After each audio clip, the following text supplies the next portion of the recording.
Thank you Eswar Reddy గారు. Telangana working journalist forum అధ్యక్షులు మిత్రులు ప్రసాద్ గారికి, షౌకత్ గారికి, శంకర్ గారికి, మిగతా జర్నలిస్ట్ మిత్రులందరికీ కూడా మొదటగా కృతజ్ఞతలు. మీ యొక్క సమయాన్ని నా కొరక ఈ మీట్ ద ప్రెస్ కొరకు వచ్చినందుకు. ప్రజాస్వామ్యంలో ఫోర్త్ పిల్లర్గా భావించబడే మీడియా సమాజంలో అవకతవకలని, అవినీతిని, దుర్మార్గ పరిపాలన కానీ ఎత్తి చూపి ప్రాణాలకు తెగించి రిపోర్ట్ చేస్తూ ప్రజలకు తెలియపరిచే సాధనం మీడియా. అది ప్రింట్ కావచ్చు, ఎలక్ట్రానిక్ కావచ్చు. గత 10 సంవత్సరాల నుంచి, అంటే భారతదేశ చరిత్రని 2014 కన్నా ముందర 14 తర్వాత అనేది రాయించుకోవాల్సిన అవసరం. 14 నుంచి కేంద్ర ప్రభుత్వం, రాష్ట్ర ప్రభుత్వం, తెలంగాణ రాష్ట్రం ఏర్పడినాక మొదటి ప్రభుత్వం టీఆర్ఎస్ పార్టీ ఇప్పుడు పేరు మార్చుకొని బీఆర్ఎస్గా మారింది. ఎందుకంటే వారంటీ, ప్రతి ఔషధానికి వారంటీ ఉంటుంది. ఆ వారంటీ అయిపోయినప్పుడు తీసుకుంటే మన ఆరోగ్యం వికటిస్తుంది. కాబట్టి 10 సంవత్సరాల దుర్మార్గ పరిపాలన ముందే గ్రహించి వికటిస్తుందని చెప్పి పేరు మార్చుకుంది బీఆర్ఎస్ పార్టీ. 60 ఏళ్ళు కాంగ్రెస్ పార్టీకి ఇచ్చినారు. 60 నెలలు నాకు ఇస్తే చాలు అని చెప్పి దేశాన్ని మారుస్తా, స్థితిగతిని మారుస్తానని చెప్పి సబ్కా సాత్ సబ్కా వికాస్ అని చెప్పి 75 లక్షల కోట్ల నల్లధనాన్ని 100 రోజులలో తిరిగి తీసుకొచ్చి భారతదేశానికి సిట్ ఏర్పాటు చేసి ప్రతి పౌరుడి అకౌంట్లో 15 లక్షలు వేస్తానని చెప్పి 2 కోట్ల ఉద్యోగాలు ఇస్తానని చెప్పి ఆర్థిక స్థితిగతులే కాకుండా రూపాయి విలువని 40కి తగ్గిస్తానని, పెట్రోల్ డీజిల్ ధరలు తగ్గిస్తానని చెప్పి ఎన్నో హామీలు ఇచ్చి భారతీయ జనతా పార్టీ చీఫ్ క్యాంపెయినర్గా ఉంటే అధికారానికి వచ్చిన నరేంద్ర మోదీ గారు దానిని ఒక మాటలో చెప్పాలంటే భారతీయ జూటా పార్టీ అయిపోయింది. అది జుమ్లా వాదా కడితే రహతే అని చెప్పి దేశ హోం మంత్రి అమిత్ షా గారే బీహార్ ఎన్నికల్లో చెప్పడం జరిగింది. అందుకే నేను మీడియా మిత్రులతోటి 2014 కన్నా ముందర 14 తర్వాత అనేది రాసుకోవాల్సిన అవసరం. ఆనందం ఇక్కడ అట్లీస్ట్ డిబేట్ అనేది ఇంకా కొనసాగిస్తూ ఉన్నారు. రాజకీయ నాయకులను పిలిచి ప్రజలతో మాట్లాడడానికి అవకాశం కలిగిస్తూ ఉన్నారు. అందుకే ముందుగా తెలంగాణ వర్కింగ్ జర్నలిస్ట్ ఫోరంకి నా ప్రత్యేక కృతజ్ఞతలు. You still keeping that culture. Democracy అంటేనే డిస్కషన్, డిబేట్, డెలిబరేషన్స్ ఉండాలి. అందుకే 14 నుంచి ఏర్పడ్డ ప్రభుత్వాలు కేంద్రంలో, రాష్ట్రంలో కూడా ఆ డిస్కషన్స్ తీసేసింది, డెలిబరేషన్ తీసేసింది. డిసగ్రీ అవుతే మిమ్మల్ని దేశద్రోహి అని అంటుంది. నేను ఉస్మానియా చదువుకునేటప్పుడు నిజం మాట్లాడేవాడు పరదేశంలో తొత్తట, దేశభక్తి వీడబ్బ సొత్తటని కొన్ని విద్యార్థి సంఘాలు రాసేటివి. అంటే వాళ్ళ దేశంలో జరుగుతున్న స్థితిగతులను ప్రశ్నిస్తే మీడియా కావచ్చు, ప్రొఫెసర్స్ కావచ్చు, ప్రతిపక్ష నాయకులు కావచ్చు, వాళ్ళని దేశద్రోహులుగా చిత్రీకరిస్తూ ఉంది కేంద్ర ప్రభుత్వం, నరేంద్ర మోదీ గారి నాయకత్వంలో ఉన్న ప్రభుత్వం. నిన్న మనం పేపర్లో చూసి ఉంటారు మీరు, అమెరికాలో అత్యధిక శాతం ఉన్న జూష్ వాళ్ళ ఎకానమీ నడిపిస్తారు. గాజాలో జరుగుతున్న, అటు పాలస్తీనా ఇజ్రాయెల్ జరుగుతున్న యుద్ధంలో 34,000 మంది చనిపోయినారు. అమెరికన్ యూనివర్సిటీస్లలో ఆ యుద్ధాన్ని ఆపాలని చెప్పి యాంటీ వియత్నాం వారి ఎట్టు జరిగిందో ఇప్పుడు యూనివర్సిటీస్లో జరుగుతూ ఉంది. అక్కడ ఆఫ్ఘనిస్తాన్ తోటి వార్ అయినప్పుడు బందీలున్న సైనికుల కొరకు అక్కడి దేశ ప్రజలు ప్రశ్నించినారు. న్యూయార్క్ టైమ్స్ ఎన్నో వ్యాసాలు రాసినది. న్యూయార్క్ టైమ్స్ భారతదేశ పత్రికలు రాయలే. కోవిడ్ సమయంలో కోట్లాది ప్రజలు రైల్వే ట్రాక్లంటి రోడ్లెంబడి నడుచుకుంటూ వెళ్తూ ఉంటే సెకండ్ ఫేజ్లో కూడా, మొదటి ఫేజ్ కోవిడ్ రాకముందరే కాంగ్రెస్ పార్టీ ఎకనామిక్ రాహుల్ గాంధీ గారు చెప్పినారు. ఇది ఒక చైనా యొక్క ఎక్స్పీరియన్స్ చూస్తూ ఇది ప్రమాదకర వ్యాధి విజృంభిస్తుంది, జాగ్రత్తగా ఉండాలని చెప్తే కూడా రాహుల్ గాంధీ గారి పైన ప్రేలాపలు పెంచి అతనికి తెలియలేదన్నట్టుగా మాట్లాడాడు. ఇది కేంద్ర ప్రభుత్వ తప్పిదంతోనే కొన్ని కోట్లాది మంది, నేను వ్యక్తిగతంగా 6 కుటుంబ సభ్యులను కోల్పోయినాను. నరేంద్ర మోదీ యొక్క ఆలోచన లేకపోవడంతో, ముందు జాగ్రత్త లేకపోవడంతో కరోనా ఏమున్నది గంటా కొట్టమన్నాడు, దీపాలు వెలిగించమన్నాడు. ఇక్కడ అప్పుడున్న ముఖ్యమంత్రి ఏమో అసెంబ్లీలో ఆ వేడికి అసలు కరోనా వ్యాధే ఉండదు, ఒక పారాసిటమాల్ వేసుకుంటే సరిపోతుందని చెప్పి మాట్లాడాడు. ఇట్లాంటి దుర్మార్గ పరిపాలన కొనసాగిస్తారు 10 సంవత్సరాల నుంచి పైన నరేంద్ర మోదీ గారు. తెలంగాణలో కొత్త రాష్ట్రం ఏర్పడ్డాక ఆయన ముఖ్యమంత్రి కల్వకుంట్ల చంద్రశేఖరరావు గారు. అందుకే రాష్ట్రంలో ఈ దుర్మార్గ పరిపాలన అంతమొందించాలని చెప్పి మార్పు కావాలని కోరుకున్నారు. ఆ మార్పు కాంగ్రెస్తోనే కావాలనుకున్నారు. అందుకే రాష్ట్ర ప్రజలు కాంగ్రెస్ ప్రభుత్వాన్ని, తెలంగాణ రాష్ట్ర ఏర్పాటు చేసిన సోనియా గాంధీ గారి నాయకత్వంలో రాష్ట్రం ఏర్పాటు జరిగినది. తెలంగాణ ప్రజలు సోనియా గాంధీ గారిని పార్టీలకు అతీతంగా తెలంగాణ దేవతగా భావిస్తారు.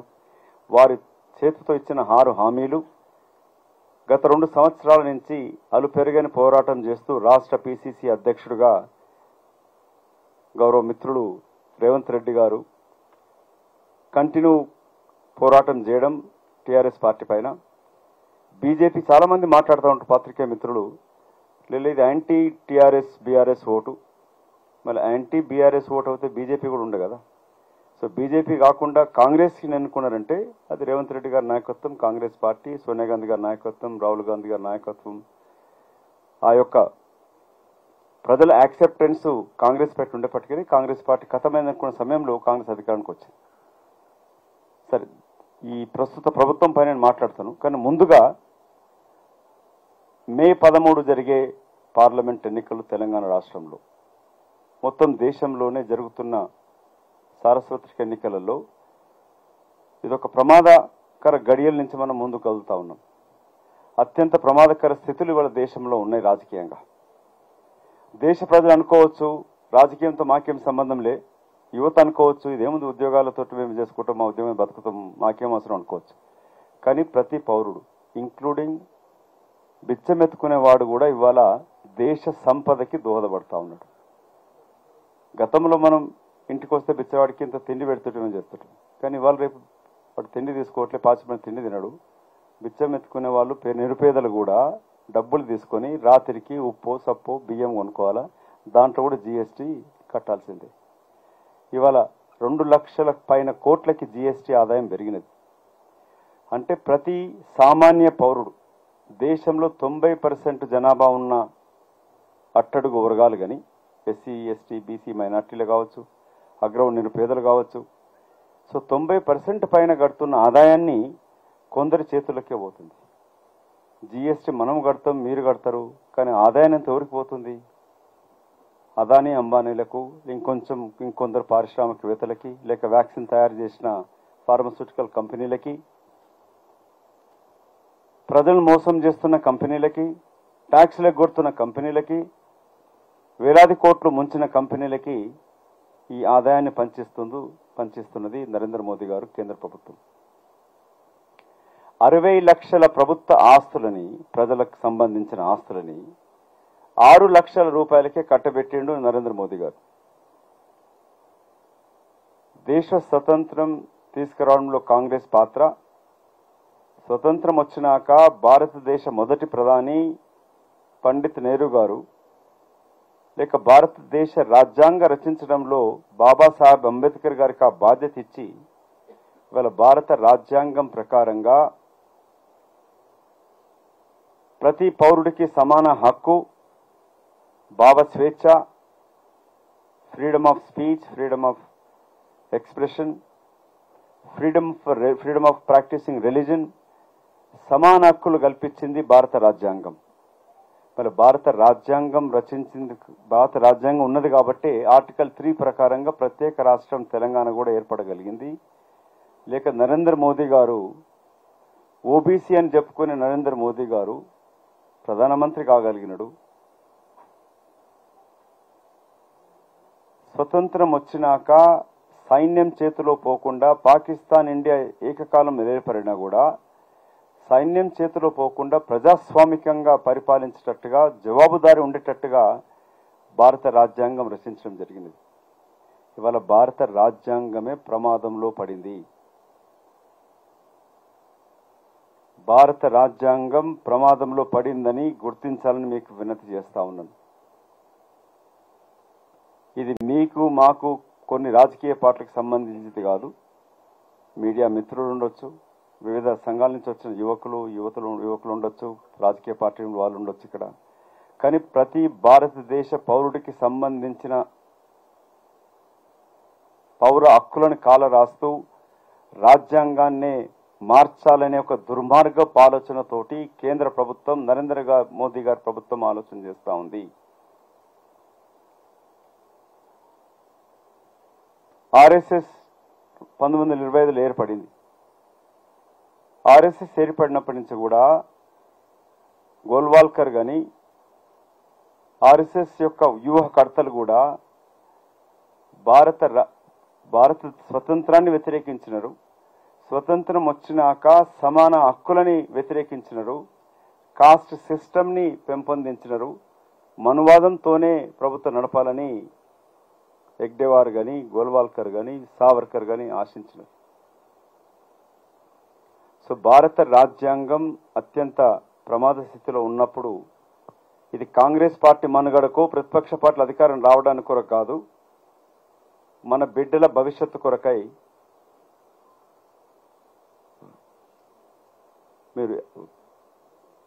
మన బిడ్డల భవిష్యత్తు కొరకై ఆలోచించడం చేసి తీసుకోవాల్సిన నిర్ణయం ఇది రేపు జరగబోయే ఎన్నికలు.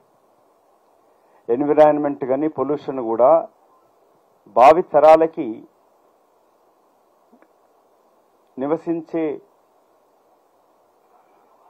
కనీస వసతులతో నివసించలేకుండా చేసే ప్రమాదంలో ఉంది. సో మీ అందరితో విజ్ఞప్తి ఏంటంటే రేపు జరుగుతున్న పార్లమెంట్ ఎన్నికలు ప్రతి ఒక్కరం కూడా దీన్ని సీరియస్గా తీసుకోవాల్సిన అవసరం. తెలంగాణలో మార్పు మొదలైంది, దేశంలో మార్పు రావాల్సిన అవసరం. దేశం మార్పు కోరుకుంటుంది. అది కాంగ్రెస్ నాయకత్వానున్న ఐఎన్డీఏ ప్రభుత్వానికి కావాలని కోరుకుంటుంది అనేది మొదటి 2 విడతలు జరిగిన ఎన్నికల ద్వారా తెలుస్తా వస్తుంది. అందుకే ముందుగా మీడియా మిత్రులకి ఎస్పెషల్లీ వర్కింగ్ జర్నలిస్ట్ ఫోరంకి నా కృతజ్ఞతలు. చాలా సంతోషంగా ఉన్నది. నేను ఇదే వేదిక నుంచి 2006 అనుకుంటే ఎంపీ అయినప్పుడు తెలంగాణ రాష్ట్ర ఏర్పాటు ఆవశ్యకత గురించి మాట్లాడడం జరిగినది. అదొక సంచలనమైన మాట ఉండే అక్కడ. ఈ 10 సంవత్సరాలు బీఆర్ఎస్ పార్టీ చాలా మార్పు చేసినని చెప్తా ఉంటుంది. ఒక మార్పు అయితే కనబడుతున్నది. ఈ సురవరం ప్రతాప్ రెడ్డి గారు ఒక స్మారక పేరుతో నిలబెట్టి హాల్ ఒకటైతే మారింది. కానీ మనందరం సంతోషపడతా ఉంటాం, మనకైతే బాగా చేసిన అనుకుంటాం. కానీ దీంట్లో అసలు రహస్యం మీకు తెలియాలా. ఇటు బీఆర్ఎస్ పార్టీ కానీ మోదీ గారి ప్రభుత్వం రెండు కూడా మనం చిన్నప్పుడు ఎప్పుడు చదువుకున్నాం, అప్పు చేసి పప్పు కూడా అనేది. అప్పు పెంచినారు. మిగులు రాష్ట్రంగా రాష్ట్ర విభజన జరిగినప్పుడు హైదరాబాద్ ఆదాయాన్ని విభజించొద్దని మేము పోరాటం చేయడం జరిగింది. సోనియా గాంధీ గారు నమ్మినారు, హైదరాబాద్ ఆదాయాన్ని విభజిస్తే తెలంగాణ మనలో కొనసాగించదని చెప్పినారు. సో తెలంగాణ రాష్ట్రం ధనికంగా ఉండగలిగిందనంటే ఆంధ్రప్రదేశ్కి లోటు బడ్జెట్, తెలంగాణకి మిగులు బడ్జెట్ తోటి రాష్ట్రం ఏర్పాటు చేస్తే అది వాళ్ళ 7 లక్షల కోట్ల పైన అప్పులో ముంచిపెట్టినాడు. జాతీయ ప్రభుత్వమేమో కేంద్ర ప్రభుత్వం 55 లక్షల కోట్లున్న అప్పుని 1,87,000 లక్షల కోట్ల అప్పుకు తీసుకెళ్లింది నరేంద్ర మోదీ గారి యొక్క ప్రభుత్వం. ప్రతి పౌరుడు పైన 1,57,000 నెత్తిపైన అప్పు ఉంటుంది. అప్పు చేయడం తప్పు కాదు, కానీ అప్పు చేసి తను మాత్రం బిర్యానీలు తింటూ మనకు పేరాలు పంచి పెడుతున్నాడు. వాళ్ళ కల్వకుంట్ల కుటుంబం యొక్క ఆస్తి ఎంత? మొన్న ఇక్కడ డిబేట్లో మాజీ స్పీకర్ సురేష్ రెడ్డి గారు మాట్లాడుతూ ఉండే, మేము చాలా అభివృద్ధి చేసేసినాము, గొర్రెలు ఇచ్చినాం, బర్రెలు ఇచ్చినాం, సన్నబియ్యం ఇచ్చినాం, నల్ల నీళ్ళు ఇచ్చినాం అని చెప్పి మాట్లాడుతూ ఉండే. తెలంగాణ రాష్ట్రం కొరకు ప్రాణాలు అర్పించింది నల్ల నీళ్ళకో, సన్న బియ్యానికో, గొర్రెలకో, బర్రెలకో, ఈట తాటి చెట్ల కొరకు కాదు. తెలంగాణ రాష్ట్ర ఏర్పాటు జరిగితే మన జీవితం బాగుంటుందని చెప్పి బిడ్డలు నమ్మినారు, ఉద్యోగాలు వస్తాయి అనుకున్నారు. శ్రీకాంతాచారి ఆత్మాహుతి చేసుకున్నాడు. డిసెంబర్ 9, 2009లో ప్రకటన రాకముందు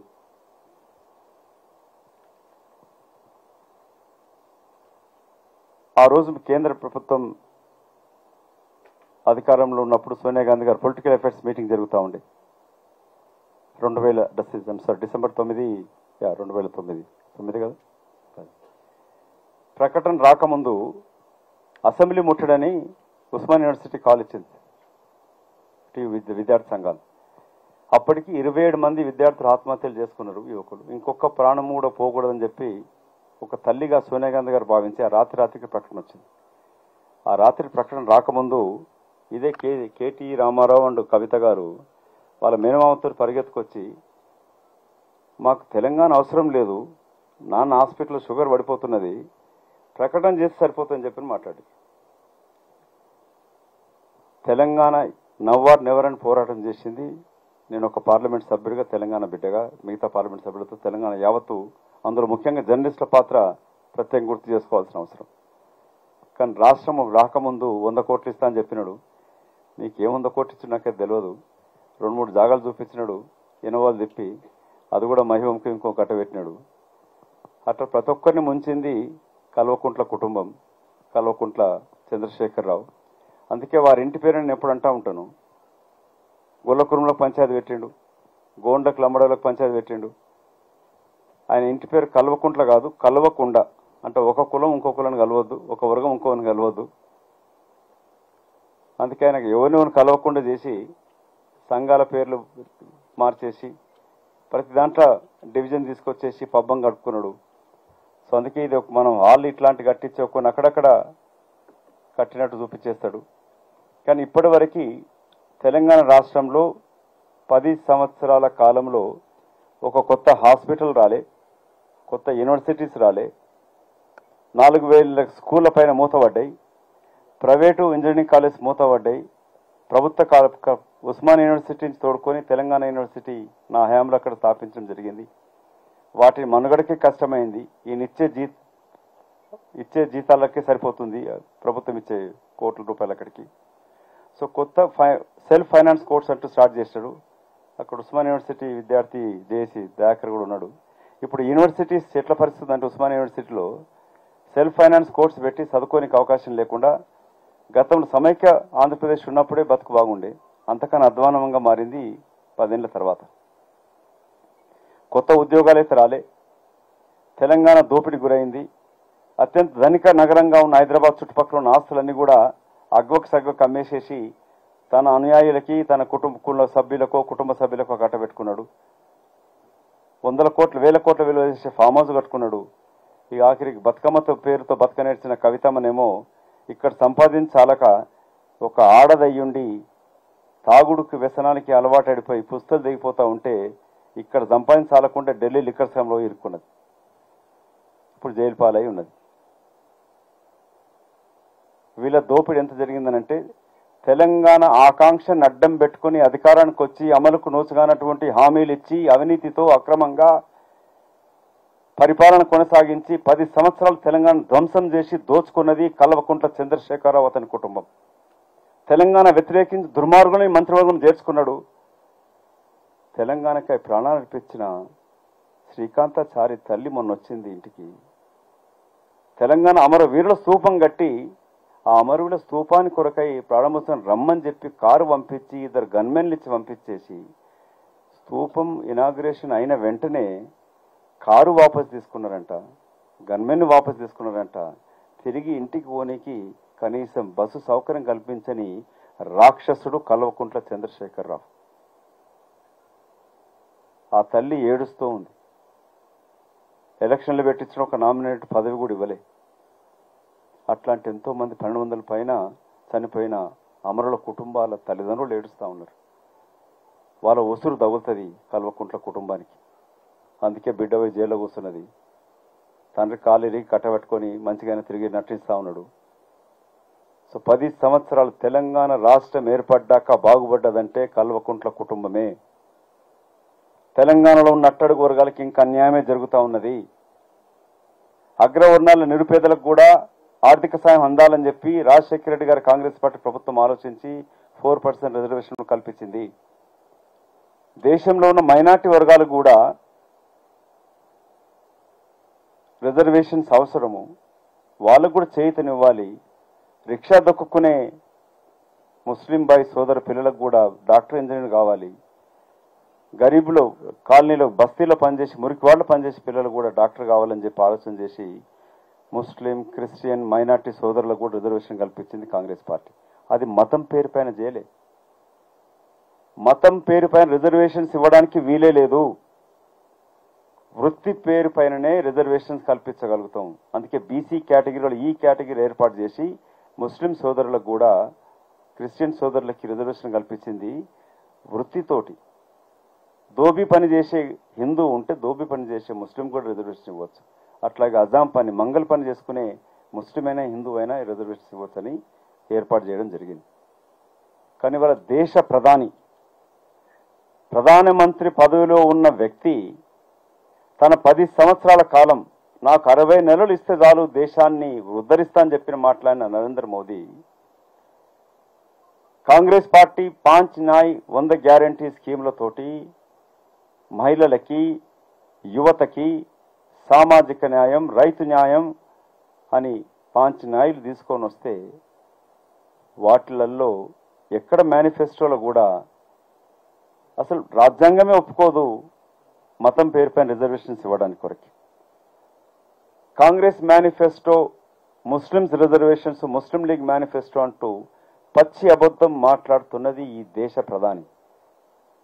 అయ్యా నరేంద్ర మోదీ గారు, మీరు దేశ ప్రధాని. You are prime minister of India, not prime minister of BJP party. Arab దేశాలకు వెళ్తావు, అత్యంత ఉన్నతమైన అవార్డు తీసుకొని వస్తావు. కానీ దేశంలో ఉన్న ఇంచుమించు 20 కోట్ల పైన ఉన్న ముస్లిం సోదరులు కూడా ఈ దేశ స్వతంత్రం కొరకై తమ ప్రాణాలు అర్పించినారు. ప్రపంచంలో టెర్రరిజం ఉంటే ఏ ఒక్క ముస్లిం సోదరుడుగా భారతదేశం నుంచి టెర్రరిస్ట్ కాలేదు. ఎన్నో ముస్లిం దేశాల కన్నా అధిక జనాభా ఉన్న భారతదేశంలో ఏ ఒక్క ముస్లిం సోదరుడు కూడా భారతదేశ వ్యతిరేకంగా చేయలేదు. అట్లాంటి ప్రధానమంత్రి అయినప్పుడు రాజ్యాంగ ప్రకారంగా అందరిని కలుపుకోపోవాల్సిన వ్యక్తి ఇవాళ మతం పేరుపైన విభజిస్తున్నాడు. కాంగ్రెస్ పార్టీ మేనిఫెస్టో ముస్లింలకు అనుకూలం అంటాడు. తను రాసుకున్న 73 పేజీల మేనిఫెస్టోలో 43 పేజీల వరకు నరేంద్ర మోదీ గారు ముఖ చిత్రాలు ఉంటాయి, ఫోటోలు ఉంటాయి. కానీ ఎక్కడ కూడా ఆయన బీజేపీ మేనిఫెస్టో ఇది నేను చేస్తానని చెప్పుకోలేకపోతున్నాడు. కాంగ్రెస్ పార్టీ మేనిఫెస్టో గురించి మాట్లాడతాడు. సో కాంగ్రెస్ పార్టీ రాహుల్ గాంధీ గారు చెప్తున్నట్టుగా, రాష్ట్ర ముఖ్యమంత్రి రేవంత్ రెడ్డి గారు చెప్తున్నట్టుగా బీజేపీ పార్టీ 2002లోనే భారత రాజ్యాంగాన్ని సవరించాలి, రద్దు చేస్తాని కొరకు పావులు గదిపింది. ప్రభుత్వం 2004 పడిపోయింది కాబట్టి అది ముందు కదలలే. 2006లో Congress party 27% reservations to the OBC students in higher education institutions కి తీసుకొచ్చింది. సోనియా గాంధీ గారి యొక్క చొరవతోటి 27% రిజర్వేషన్స్ ఇన్ సెంట్రల్ గవర్నమెంట్ డిపార్ట్మెంట్లో కూడా రిజర్వేషన్స్ వచ్చింది. ఇవాళ ఎస్సీ ఎస్టీ బీసీ మైనార్టీ అంటే సమాజంలో ఉన్న ఎన్ని వర్గాలైతే ఉన్నాయో వాళ్ళ కులగణన జనగణన జరగాలి. జనగణన జరిగినప్పుడు ఏ జనాభా ఎంత ఉంది, వాళ్ళ స్థితిగతులు ఎంత ఉన్నాయి, ఆర్థిక స్థితిగతులు ఎంత ఉన్నాయి, ఈ 75 సంవత్సరాల స్వతంత్ర భారతదేశంలో ఈ కులాలు ఈ మతాల నుంచి ఉన్న వ్యక్తులకి వాళ్ళ జీవితాలు ఎంత బాగుపడ్డాయి లేదనే సమీక్షించుకొని అప్పుడు తగు విధంగా రిజర్వేషన్స్ పాలసీ అమలు చేయాలి, పెంచాలంటే పెంచాలనే ఆలోచనతోటి ఎక్స్రే చేయాలని చెప్పి అడిగింది రాహుల్ గాంధీ గారు. ఎప్పుడైతే ఎక్స్రేని అడిగినాడో ఓబీసీ అని పేరు చెప్పుకున్న నరేంద్ర మోదీ గారు ప్రధానమంత్రి కావడానికి కొరకై ముఖ్యమంత్రిగా ఉన్నప్పుడు తన కులాన్ని అగ్రకులం నుంచి ఓబీసీకి మార్చుకొని ప్రధానమంత్రి అయినాక ఓబీసీ ప్రధానమంత్రిని చేసామని చెప్పుకునే బీజేపీ పార్టీ ఛాలెంజ్ చేసి చెప్తా ఉన్నాను, మీరు ఈ 10 సంవత్సరాల కాలంలో ఓబీసీ రిజర్వేషన్స్ కానీ పెంచారా? ఓబీసీ వర్గాలకి ఏమన్నా నరేంద్ర మోదీ గారు తన ఏ కులం అని చెప్పుకుంటున్నాడో అందులో వెనుకబడ్డ వాళ్ళకి ఏమన్నా సహాయం అందించావా? సిగ్గు లేకుండా మొన్న జరిగిన మధ్యప్రదేశ్ మహారాష్ట్ర ఎన్నికలలో బీజేపీ ప్రభుత్వం, అక్కడ బీజేపీ పార్టీ ప్రభుత్వం ఉన్నది, లోకల్ బాడీ ఎలక్షన్స్లలో ఓబీసీ రిజర్వేషన్స్ లేకుండా ఎన్నికలు నిర్వహించినారు. అదే రాజీవ్ గాంధీ గారు ప్రధానమంత్రి ఉన్నప్పుడు పంచాయతీరాజ్ చట్టానికి సవరణ తీసుకొచ్చి లోకల్ బాడీ ఎన్నికలలో కూడా మహిళలకి 50% ఉన్న మహిళలకి కూడా సమాన హక్కులు ఉండాలి, వాళ్ళ నాయకత్వం పెంపొందించాలని చెప్పి 33% రిజర్వేషన్ ఇవ్వడం జరిగింది మహిళల కొరకు. ఇవాళ రిజర్వేషన్స్ రద్దు చేసి పేదని ఇంకా నిరుపేదం చేస్తున్నాడు, ధనికులు ఇంకా ధనికులు చేస్తున్నాడు. అదానీ ఆస్తి, అంబానీ ఆస్తి కరోనా టైంలో పెరిగింది, పేదలు ఇంకా నిరుపేదలు అయిపోయినారు, అప్పుల పాలైపోయినారు, వేలాది మంది చనిపోయినారు. కానీ వ్యాక్సిన్, ఇవాళ కోవాక్సిన్ తోటి సడన్ గా హార్ట్ అటాక్స్ వచ్చి ఎంతో మంది చనిపోతున్నారు అనేది వార్తలు వస్తూ ఉన్నాయి. ఏ కంపెనీలు అయితే ప్రజలు మోసం చేసినాయో వాళ్ళని పరోక్షంగా ఎలక్టోరల్ బాండ్స్ కింద కొన్ని వేల కోట్ల రూపాయలు ఆ బాండ్స్ రూపాన తీసుకొని ప్రపంచంలోనే 10 సంవత్సరాలలో అత్యంత ధనికవంతమైన పార్టీ ఎదిగిందనంటే అది బీజేపీ పార్టీ. ఒక రీజనల్ పార్టీగా ఉన్న టీఆర్ఎస్ పార్టీ తెలంగాణ నినాదంతో అధికారానికి వచ్చినాక 3వ అత్యంత సంపన్న పార్టీగా ఎదిగినది. అందుకే బీజేపీ పార్టీ, బీఆర్ఎస్ పార్టీ రెండు కూడా తెలంగాణకి ఇచ్చింది గాడిద గుడ్డే. తెలంగాణకి ఇచ్చింది ఏమీ లేదు. తెలంగాణ కొత్త ఐఐటి రాలే, ఐఐఎం రాలే, బయ్యారం ఉక్కు ఫ్యాక్టరీ రాలే, కాజీపేట కోచ్ ఫ్యాక్టరీ రాలే. సింగరేణికున్న మైన్స్ ను కూడా ప్రైవేటీకరణ చేస్తానికి కొరకు ప్లాన్ చేస్తున్నది నరేంద్ర మోదీ ప్రభుత్వం. తన సంపాదించుకున్న అక్రమ ఆస్తిని కాపాడడానికి కొరకై వీళ్ళకి బిడ్డని విడిపించుకోవడానికి కొరకు కల్వకుంట్ల చంద్రశేఖరరావు 10 సంవత్సరాల నుంచి నరేంద్ర మోదీ ప్రభుత్వానికి అడుగులు మడుగులొత్తు పనిచేస్తున్నాడు. మోదీ సంకనాకి బతికినది ఆయన భాషను చెప్పాలంటే ఆ పని చేస్తూ వచ్చినాడు. నరేంద్ర మోదీ గారేమో ఇక్కడ కాంగ్రెస్ ని దెబ్బకొట్టడానికి కొరకు పరోక్షంగా బీఆర్ఎస్ తోటి పొత్తు పెట్టుకున్నాడు. ఇవాళ రేపు జరగబోయే ఎన్నికలలో దొంగచాటుగా దెబ్బతీయడానికి ఒక్కొక్కరు వచ్చి ఓడించే సత్తా లేదు కాబట్టి ఇద్దరు కలిసి ఓడించడానికి కొరకై జతగట్టుకొని కాంగ్రెస్ అభ్యర్థిని ఓడించే ప్రయత్నం చేస్తున్నారు. ఆఖరికి తెలంగాణ ముఖ్యమంత్రి రేవంత్ రెడ్డి గారిని అరెస్ట్ చేస్తానని కూడా పథకం రచించుకొని ఢిల్లీ పోలీసులను తీసుకొచ్చుకొని అరెస్ట్ చేసే ప్రయత్నం చేస్తూ ఉన్నారు. ఒక ఫేక్ వీడియోని మాట్లాడుతూ మళ్ళీ ఎన్ని ఫేక్ వీడియోలు పెట్టి చేసినా వాళ్ళపైన ఎలాంటి చర్యలు లేవు. ప్రధానమంత్రి అయ్యుండి మేనిఫెస్టోలో ఎక్కడ లేని దాన్ని ముస్లింలకు రిజర్వేషన్, మతపర రిజర్వేషన్స్ అని చెప్పి మాట్లాడుతున్న వ్యక్తి మళ్ళీ అతనంతా పచ్చి అబద్ధం మాట్లాడిపై ఎందుకు కేసులు జరగట్లే? నరేంద్ర మోదీ గారి పైన కానీ అమిత్ షా పైన కానీ కేసీఆర్ గారి పైన ఎందుకు కేసులు పెట్టట్లేదు? కానీ అందుకే దీని నిదర్శనం ఏంటంటే బీజేపీ, బీఆర్ఎస్ రెండు కలిసి కాంగ్రెస్ పార్టీని దెబ్బగొట్టే ప్రయత్నం. అబ్కీ బార్ 400 పార్ అంటే ఈ 400 సీట్లు వస్తే వాళ్ళ పార్టీ ఎంపీ అనంత్ హెగ్డే చెప్పినట్టుగా 400 సీట్లు మాకు కావాలి రాజ్యాంగాన్ని మార్చడానికి కొరకు. 400 సీట్లే కాకుండా 2/3 మెజార్టీ రాష్ట్రాలలో అధికారం ఉండడానికి కొరకై ప్రజలతో ఎన్నుకోబడ్డ ప్రభుత్వాలని 8 ప్రభుత్వాలను కూలదోసినారు. తెలంగాణలో కూడా ప్రజా పరిపాలన కొనసాగిస్తూ 4 నెలల లోపనే ప్రజలు విస్మయం చెందేటట్టుగా పరిపాలన కొనసాగిస్తున్న రేవంత్ రెడ్డి గారి యొక్క ప్రభుత్వాన్ని కూలదోసే కుట్ర జరుగుతూ ఉన్నది. వాళ్ళు విస్మయం చెందుతూ ఉన్నారు. ఏ అనుభవం లేదనుకున్నాం, ఎట్లా పరిపాలిస్తున్నాడు, ఎలాంటి అవినీతికి తావు లేకుండా పనిచేస్తున్నాడు. ఇవాళ దేశంలో తెలంగాణ మోడల్ అంటూ సృష్టించినాడు. ఒక్కడే ప్రచారం చేస్తూ ఉన్నాడు. తనను ఎదుర్కొనే శక్తి లేక బీజేపీ పార్టీ, బీఆర్ఎస్ పదే చెప్తూ వస్తున్నాయి, ఎన్నికలైన వెంటనే ప్రభుత్వం గోలగొట్టేస్తాం, పడిపోతుందని చెప్పి ప్రచారం చేస్తూ ఉన్నాయి. ఎంతసేపు ఉంది టైం? అయిందా? ఓ సార్ చెప్పలే మీరు. Okay yeah then in 1 minute I submit up. 1 minute I submit up. So అదే మీరు టైం చూస్తే లేకుండా. సో అంటే దిస్ ఈజ్ ది ప్రాబ్లం. మీద పొలిటీషియన్ పిలిస్తే మీకు మైక్ ఇచ్చేస్తే గంటల కొద్దైనా మాట్లాడగలుగుతాం. అందుకే మీరు బెల్ పెట్టుకుని కొడితే తెలుస్తుంది. But I think I pretty much covered. So అల్టిమేట్గా వన్ లాస్ట్ వర్డ్ చేసి ముగిస్తాను. సో ఇది బీజేపీ బీఆర్ఎస్ రెండు కలిసి 10 సంవత్సరాల దుర్మార్గ పరిపాలన ఒకెత్తు అవుతే 4 నెలల్లోనే ప్రజా పరిపాలన స్థాపించి కొనసాగిస్తున్న రేవంత్ రెడ్డి కాంగ్రెస్ పార్టీ ప్రభుత్వం రేపు దేశంలో కూడా ఈ మార్పు రావాల్సిన అవసరం ఉంది. రాష్ట్రంలో మొదలైన మార్పు దేశంలో కొనసాగించాలి. ఒకే మాట చెప్పాలంటే ఈ మధ్యన టీవీలలో ప్రతి చోట వస్తూ ఉంది మోదీకి గ్యారంటీ అని.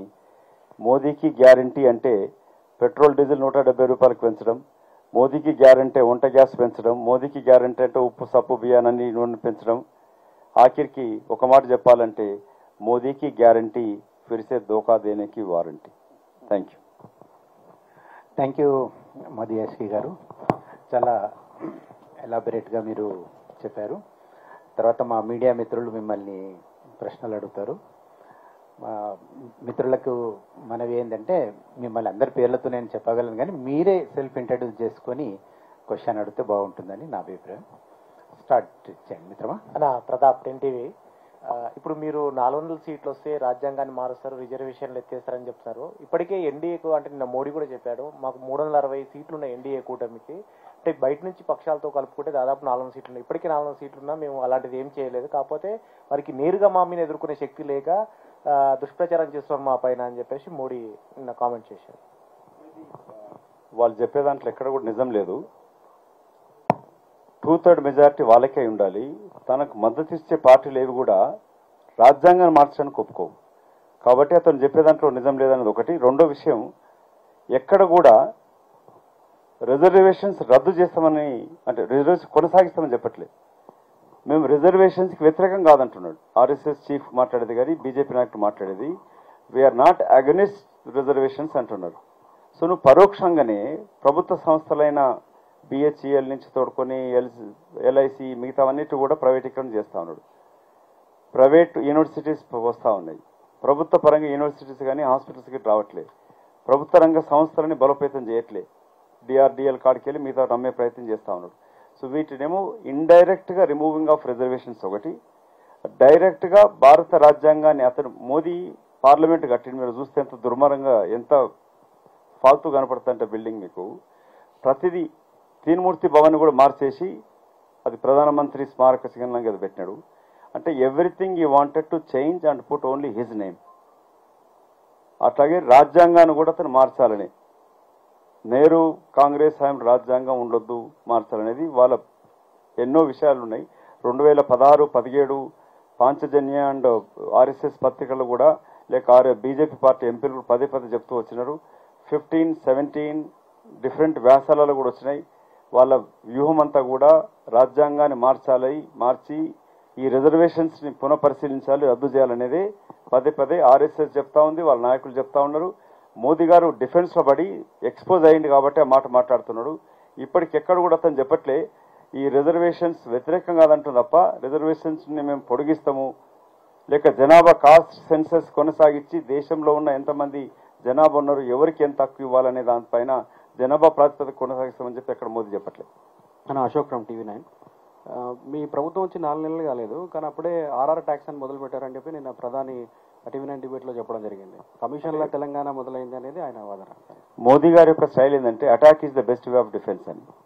అంటే తన పైన ఆరోపణలు లేక తన అవినీతిని బయట పెట్టే ముందే దాన్ని ఎదురుదాడి చేస్తామంటారు, ఎదురుదాడిలాగా. సో మోదీ ట్యాక్స్ ఇప్పుడు దేశం నడుస్తుంది, మోదీ ట్యాక్స్ జిఎస్టీ కింద ఎన్ని లక్షల కోట్లు వసూలు చేస్తున్నాడు. మోదీ ట్యాక్స్ తోటి పరోక్షంగా అదానీ ట్యాక్స్ వస్తుంది, అంబానీ ట్యాక్స్లు ఉంటాయి. సో మోదీ ట్యాక్స్ కింద ఎన్ని ఇప్పుడు రోడ్ ట్యాక్స్ పెరిగినది, గ్యాస్ సిలిండర్ ధర పెరిగినది, పెట్రోల్ ధర పెరిగింది, డీజిల్ ధర పెరిగినది. ఇవన్నీ కూడా ట్యాక్సుల రూపాన కలెక్ట్ చేసి ఎవరికి ఇస్తున్నాడు? 21 పారిశ్రామికవేత్తలకి అందజేస్తున్నాడు. So that is called Modi tax. Electoral bonds కింద ఇండైరెక్ట్గా ఏ కంపెనీలు, ఏ ఫార్మస్యూటికల్ కంపెనీలు ఏ కంపెనీతో మోసం చేసి బ్యాంకులను కొల్లగొట్టి వేలాది కోట్లు గడించిండ్రో వాళ్ళ పైన ఈడీ ఆ ఇన్కమ్ ట్యాక్స్ దాడులన జరుగుతాయి. లేక పార్టీ నుంచి ఎన్నికైన రాజ్యసభ సభ్యులు బీజేపీ చేరంగానే కేసులు మాఫ్ అయిపోతాయి, లేక దేశం పారిపోతారు. కాగానే వాళ్ళ పైన ఉన్న కేసులు మాఫ్ అయిపోతాయి, పరోక్షంగా వాళ్ళు ఎలక్ట్రల్ బాండ్స్ కొని బీజేపీ పార్టీకి డబ్బులు ఇస్తారు. So that's called Modi tax. There is no RR tax in Telangana. And any ఆరోపణలపైన అశోక్, ఎనీ ఆరోపణలపైన ఎవరు ఇన్వెస్టిగేట్ చేయాలా? Income tax, ED, CBI, police investigate చేయాలి. ఆరోపణలు ఎవరైనా చేయొచ్చు. సో ప్రధానమంత్రిగా నువ్వు, నీ చేతుల్లో అన్ని సంస్థలు ఉన్నాయి.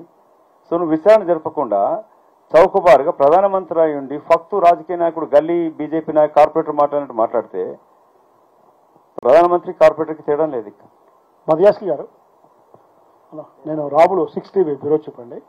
ఇప్పుడు గత ఎన్నికలకు ముందు మీ పిసిసి అధ్యక్షుడు రేవంత్ రెడ్డి పార్టీ మారిన ఎవరినైనా రాళ్లతో కొట్టాలి, వాళ్ళ పార్టీ సభ్యత్వానికి రాజీనామా చేసి ఎమ్మెల్యే సభ్యత్వం రాజీనామా చేసి వస్తేనే చేర్చుకోవాలని చెప్పారు. కానీ ఇవాళ అందుకు భిన్నంగా మీ పార్టీ వ్యవహరిస్తూ ఉంది. వాళ్ళెవరిని కూడా రాళ్లతో కొట్టట్లేదు. అప్పటిదప్పుడు వచ్చిన వాళ్ళకు బీఫామ్ ఇచ్చి మీరు ఈరోజు టికెట్ ఇచ్చారు. దీన్ని ఎట్లా చూడొచ్చు? దీంట్లో 2 విషయాలు ఉన్నాయి. ఎస్, అప్పుడు చెప్పింది రేవంత్ రెడ్డి గారు నిజం కాదనట్లేదు. ఒకటేమో దిస్ పార్టీ ఫిరాయింపు చట్టం లోపాలు ఉన్నాయి, లోపాయకారంగా ఉంది. దాన్ని పకడ్బందీగా అమలు చేయాలనేది రాహుల్ గాంధీ గారు, కేంద్ర కాంగ్రెస్ పార్టీ జాతీయ నాయకత్వం కూడా మేము రేపు అధికారానికి వచ్చినప్పుడు ఫిరాయింపు చట్టంలో ఉన్న లోపాలను తొలగించి పకడ్బందీగా అమలు చేస్తామని చెప్తున్నాం. ఒకటి, అది పూర్తి స్థాయిలో. ఎందుకు తెలంగాణలో ప్రభుత్వం 64 సీట్లతో ఏర్పడ్డది. రేవంత్ రెడ్డి గారు ఎక్కడ కూడా ప్రభుత్వం లేక ఎంకరేజ్మెంట్ ఎక్కడ చేయలేదు. ఎప్పుడైతే పార్టీ ప్రభుత్వం ఏర్పడిన 3 రోజుల నుంచే కల్వకుంట్ల తారక రామారావు పదే ఈ ప్రభుత్వం పడిపోతుంది, అసెంబ్లీలో మీరేం ఎప్పుడు అమలు చేస్తారని చెప్పి మాట్లాడడం, దానికి తగ్గట్టుగా బీజేపీ నాయకులు కూడా రేవంత్ రెడ్డి ప్రభుత్వం ఉండదు, ఎలక్షన్స్ అయినా పడిపోతుంది, ఎలక్షన్కు ముందే పడిపోతుంది, పడగొట్టేస్తాం అని లక్ష్మణ్ కానీ, కిషన్ రెడ్డి కానీ, కేసీఆర్ కానీ, హరీష్ రావులు కానీ పదే వాళ్ళే మాట్లాడుతూ ఉన్నారు. వాళ్ళే హెచ్చరిస్తారు మీ ప్రభుత్వాన్ని గొలవస్తామని చెప్పి. ఆల్రెడీ బీజేపీ పార్టీ ఈ పని చేసింది. మొన్న బీహార్ చూసుకోండి, మిగతా చోట్ల చూసుకోండి, మధ్యప్రదేశ్లో ఏం జరిగింది, కర్ణాటకలో ఏం జరిగింది, రాజస్థాన్ ప్రయత్నం చేసినా అక్కడ సఫలీకృతం కాలే, జార్ఖండ్లో ఏం జరుగుతూ ఉండే. సో మీరు ఇవన్నీ చూస్తూ ఉంటే ప్రజలతో ఎన్నుకబడ్డ ప్రభుత్వాన్ని రక్షించుకోండి. సెల్ఫ్ డిఫెన్స్ అంటారు కొన్నిసార్లు. అంటే ఆమె లాయర్గా ఆన్సర్ చేస్తాను. సెల్ఫ్ డిఫెన్స్ కింద when you think that your life is in a danger, other person is trying to attack you or kill you, you can kill that person. అట్లాగే ప్రభుత్వం ప్రమాద స్థితిలో ఉంది కాబట్టి రక్షించుకోవడానికి కొరకు కొన్ని చర్యలు తీసుకుంటూ ముఖ్యమంత్రి గారు. మీరు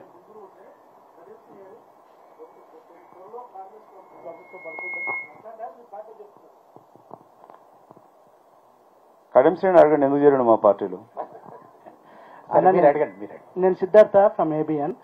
2 క్వశ్చన్లన్నా. ఒకటి, ఈ దేశాన్ని పూర్తిగా జిరాక్స్ తీస్తాము, ఎవరికి ఎంత రావాలో అంత పంచుతామని రాహుల్ గాంధీ చెప్తా ఉన్నాడు. రాహుల్ గాంధీ చెప్పినటువంటి విషయానికి మీ పార్టీ తెలంగాణ యూనిట్కి చాలా కాంట్రాడిక్షన్స్ కనిపిస్తూ ఉన్నాయి. రెండో విషయం, ఎవరికి వాళ్లకు అంటే ఎవరెంత ఉన్నారో వాళ్ళకి అంత ఇస్తామంటే ఎట్లా ఇస్తారు? దీనికి సంబంధించి మా రోజు వీరన్న ఒక ఆర్గ్యుమెంట్ని తీసుకొచ్చిండు. ప్రతి దాంట్లో ఇటు ఇండస్ట్రీ కానీ, అసెంబ్లీలో కానీ, ఎమ్మెల్యే సీట్లలో కానీ ఎవరెంత ఉంటే వాళ్ళకి అన్ని టికెట్లు మాత్రమే ఇస్తే ఒక సమాజం ఏర్పడుతుందనే ఒక ఆర్గ్యుమెంట్ని తీసుకొచ్చాడు. దాన్ని ఏమన్నా ఇంప్లిమెంట్ చేస్తారా, లేదంటే మీ దగ్గర ఉన్నటువంటి కార్యాచరణ ఏంటిది? ఎట్లా ఇస్తారు? ఎవరి వాటా వాళ్ళకు ఎట్లా ఇస్తారు? It's very important question Siddharth. ఇప్పుడు దేశం మొత్తం దీనిపైన చర్చ జరుగుతూ ఉంది. సో రాహుల్ గాంధీ గారు ఏమంటారు అంటే, ఇది నా పొలిటికల్ స్టేట్మెంట్ కాకుండా నా జీవిత లక్ష్యంగా పనిచేస్తాను. మన సామాజిక న్యాయ సమ్మేళనం జరిగింది, నేను కూడా దాంట్లో ఒక స్పీకర్ని. అక్కడికి వెళ్ళినప్పుడు రాహుల్ గాంధీ మాట్లాడింది, ఇప్పుడు మీడియా ఉన్నది, ఒక్క యాంకర్ కూడా ఈ ఎస్సీ ఎస్టీ బీసీకి సంబంధించిన వాళ్ళు లెక్కలు లేరు.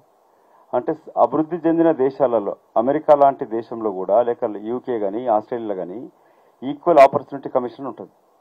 అంటే మోస్ట్ డెవలప్డ్ కంట్రీలలో కూడా ఇప్పుడు మన భారతదేశ సంబంధించిన మహిళలు, అంటే ఎనీ మైనార్టీ కంట్రీ కింద అనేది కేంద్ర ప్రభుత్వం ఫెడరల్ ప్రాజెక్టులు ప్రయారిటీ ఇస్తారు. అంటే ఎందుకు చెప్తున్నా అంటే, డెవలప్డ్ కంట్రీస్లో కూడా ఈక్వల్ ఆపర్చునిటీస్ కింద అందరికి అవకాశాలు ఉండని కల్పన చేస్తున్నప్పుడు, భారతదేశంలో ఉన్న ఎస్సీ ఎస్సీ బీసీ మైనార్టీ కులాలు ఒక 90% పైన జనాభా ఉన్నప్పుడు, ఇటు కేంద్ర ప్రభుత్వ అధికారులలో కానీ, మీడియాలో కానీ, వ్యాపారంలో కానీ, యూనివర్సిటీస్లో కానీ, ఎడ్యుకేషన్లో కానీ భాగస్వామ్యం లేనప్పుడు వాళ్ళకి ఏ విధంగా న్యాయం చేకూరుస్తామనేది. అందుకే కాస్ట్ సెన్సెస్, నాట్ జనగణన జరగాలి, జనగణన జరిగినప్పుడు కులగణన కూడా జరగాలి అనేది నినాదం అది.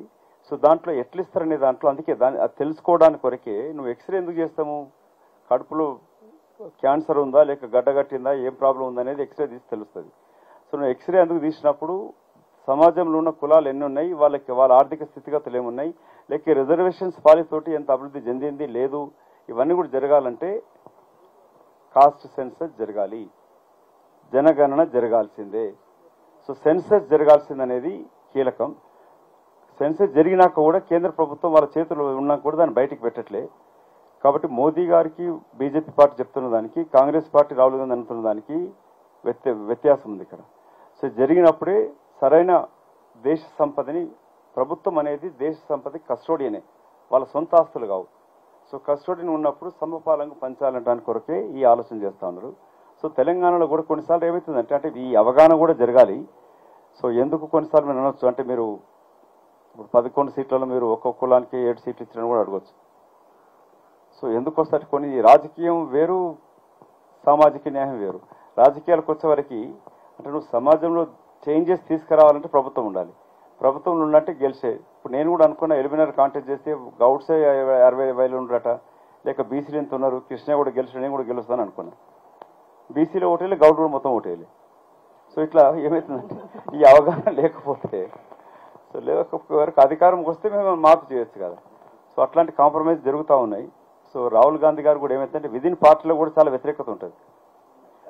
సంవత్సరం క్రితమే బీసీ ఎంపవర్మెంట్ అని పెడితే కాంగ్రెస్ పార్టీ ఒక అగ్రనాయకుడు యూపీ ఎలక్షన్ జరుగుతున్నాయి, సో కాంగ్రెస్ పార్టీ నాయకత్వాన లేక కాంగ్రెస్ పార్టీ పరంగా ఈ బీసీ ఎంపవర్మెంట్ అనే మీటింగ్ పెట్టద్దని చెప్పింది ఢిల్లీలో.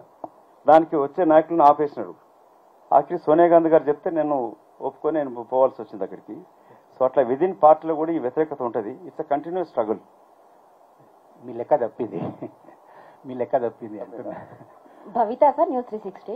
ఇంతకుముందు మీరు చెప్పిన దానికి రిలేటెడ్గా ఇటు బీఆర్ఎస్ వాళ్ళు కానీ బీజేపీ వాళ్ళని పార్టీ పడిపోతుంది అంటే మీపైన మీకు సఖ్యత లేదా సార్? అంటే మీరు బీఫామ్ ఇచ్చి గెలిచిన వాళ్ళే 64 మెంబర్స్ ఉన్నారు, పొత్తుతోని ఒకటి 65. అంటే ఫుల్ ఫ్లెడ్జ్డ్గా మీరే ఉన్న తర్వాత వాళ్ళన్న మాటలకు మీరు ఎందుకు స్పందిస్తున్నారు? సెల్ఫ్ డిఫెన్స్ ఒకటి ఉంటుంది. సో మా పైన మాకు నమ్మకం ఉన్నా బీజేపీ పైన బీఆర్ఎస్ పైన నమ్మకం లేదు. వాళ్ళు తోడేలాగా నక్కలాగా కూర్చున్నారు.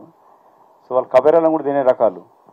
అందుకే ఆ బీజేపీ పార్టీ అట్లా ఉంది కాబట్టి మేము రక్షించుకోవడానికి కొరకు సో మేము సాధు జంతువులం కాబట్టి కొంచెం సెల్ఫ్ డిఫెన్స్లో ఉంటాం. శ్రీనివాస్ అండి, 6TV. రాజ్యాంగం ఇప్పటి వరకు 106 సార్లు మార్చబడింది, సవరించబడింది. అయితే ఎక్కువ కాలం కాంగ్రెస్ పార్టీ అధికారంలో ఉంది, మీ హయాంలో కూడా జరిగింది. సో ఇప్పుడే ప్రత్యేకంగా రాజ్యాంగాన్ని మారుస్తారని కాంగ్రెస్ ఎందుకు ఆరోపిస్తుంది? ఆరోపణ చేయట్లే, వాళ్ళ ఆలోచన అనేది బయట పెడతా ఉన్నాం. సో బీజేపీ పార్టీ ఆర్ఎస్ఎస్ ఏర్పడ్డప్పటి నుంచి కానీ లేక బీజేపీ 2002లో వాజ్పేయి గారు ప్రధానమంత్రిగా ఉన్నప్పుడు వాళ్ళు ఒక బిల్ తీసుకొచ్చినారు, భారత రాజ్యాంగాన్ని సమీక్షించాలని చెప్పి. అప్పుడున్న రాష్ట్రపతి నారాయణ గారు ఒప్పుకోలేదు దానికి, కాబట్టి అది పెండింగ్లో పడింది. 2004 వాళ్ళు అనుకున్నారు మేము అత్యధిక మెజారిటీ ఇండియా షైనింగ్ అని చెప్పి అధికారానికి వచ్చేస్తామని చెప్పి భావించారు. అందుకే 6 నెలల ముందే ఎలక్షన్స్ పోయి మూతి వాళ్ళు కొట్టుకున్నారు. ఒకవేళ 2004 అధికారానికి వచ్చింటే వాళ్ళు చేసేవాళ్ళు. 2004 తర్వాత అంటే 14 వరకు కాంగ్రెస్ పార్టీ ప్రభుత్వం ఉండే, మేము ఏం సవరణ చేసినా కూడా ప్రజల కొరకు చేయడం జరిగింది. లేక రిజర్వేషన్ తీసుకురావడం కానీ మిగతా చట్టాలు, రైట్ టు ఇన్ఫర్మేషన్ మిగతా చట్టాలు తీసుకొచ్చడం కూడా. 14 నుంచి బీజేపీ పార్టీ అనంత్ హెగ్డే కానీ అతని పైన సస్పెన్షన్ పెట్టి ఇప్పటిదాకా పడలే. ఇంకొక ఎంపీ కూడా పదే మాట్లాడుతూ ఉన్నారు. నా దగ్గర మీకు పంపిస్తాను. 2014, 15, 16లో కూడా ఆర్ఎస్ఎస్ వ్యాస అనుకుంటే మిగతా గెట్ నేమ్ అది, వాళ్ళు పదే వాళ్ళ వ్యాసాలలో వాళ్ళ మ్యాగజైన్స్లలో భారత రాజ్యాంగం మార్చాల్సిన అవసరం ఉన్నది, రాజ్యాంగం తుప్పుపట్టిపోయింది, రిజర్వేషన్స్ ఇంకా కొనసాగించవద్దని చెప్పి బీహార్ ఎన్నికల్లో మీసారి మాట్లాడారు. వాళ్ళు మాట్లాడతారు, చేస్తారు, వాళ్ళ ఆలోచన ఏదని తెలుసు కాబట్టి మేము వీళ్ళు భారత రాజ్యాంగాన్ని రద్దు చేయడానికి కొరకు 400 సీట్లు అడుగుతారని చెప్తా ఉన్నాం. ఎందుకు నరేంద్ర మోదీ గారు 10 సంవత్సరాలు ఈ మంచి పరిపాలన చేసిన, ఈ ప్రాజెక్టులు తీసుకొచ్చిన, లేక ఎస్ఆర్ఎస్పీ నాగార్జున సాగర్ బాక్రానగర్ ప్రాజెక్టులు కట్టిన, ఐఐఎంలు తీసుకొచ్చిన, ఐఐటీలు తీసుకొచ్చిన, లేక ఫెలోషిప్స్ ఎస్సీ ఎస్టీ బీసీ విద్యార్థులకు ఫెలోషిప్స్ ఉండే, కాంగ్రెస్ 2000 ఉంటే 10,000 చేసిన అని చెప్పి ఎందుకు చెప్పుకోలేకపోతున్నాడు? అవేవి చెప్తలేడు. రోడ్లు వేసినా ఇవి చెప్తుంది కానీ తను 21 లక్షల కోట్ల రూపాయలని కొందరు పారిశ్రామికవేత్తలకు రుణమాఫీ చేసినాడు. ఎందుకు రైతు రుణమాఫీ చేస్తలేడు? ఎందుకు విద్యార్థి రుణమాఫీ చేస్తలేడు? ఇవి చెప్తలేడు. పెట్రోల్ ధర ఎందుకు పెంచినాడు? క్రూడ్ ఆయిల్ ధర తగ్గినా కూడా పెట్రోల్ ధర ఎందుకు పెంచినప్పుడు 55 రూపాయలు 110 రూపాయలకు వచ్చింది, డీజిల్ 100 రూపాయలకు వచ్చింది, గ్యాస్ 200లకు వచ్చింది.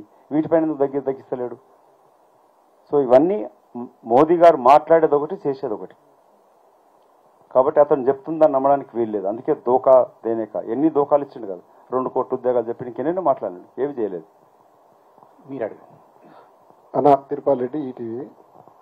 మీ దాంట్లో గర్వాపేసి అని చెప్పేసి ఈ చేరికలను పెద్ద ఎత్తున చేసుకుంటున్నారు. అయితే ఈ చేరికలు కాంట్రవర్సీ అవుతున్నాయి. ఈ మధ్య నల్గొండకు సంబంధించి కొంతమంది చేర్చుకున్న తర్వాత మళ్ళీ వాళ్ళని ఆపేశారు. ఇప్పుడు విడిగా ఒక క్రమ పద్ధతి లేకుండా చేర్చుకుంటున్నారు. ఇలా చేర్చుకోవడం వల్ల పార్టీలో కింది స్థాయిలో ఉన్న వాళ్ళు చాలా మంది కూడా ఇబ్బంది పడుతున్నారు.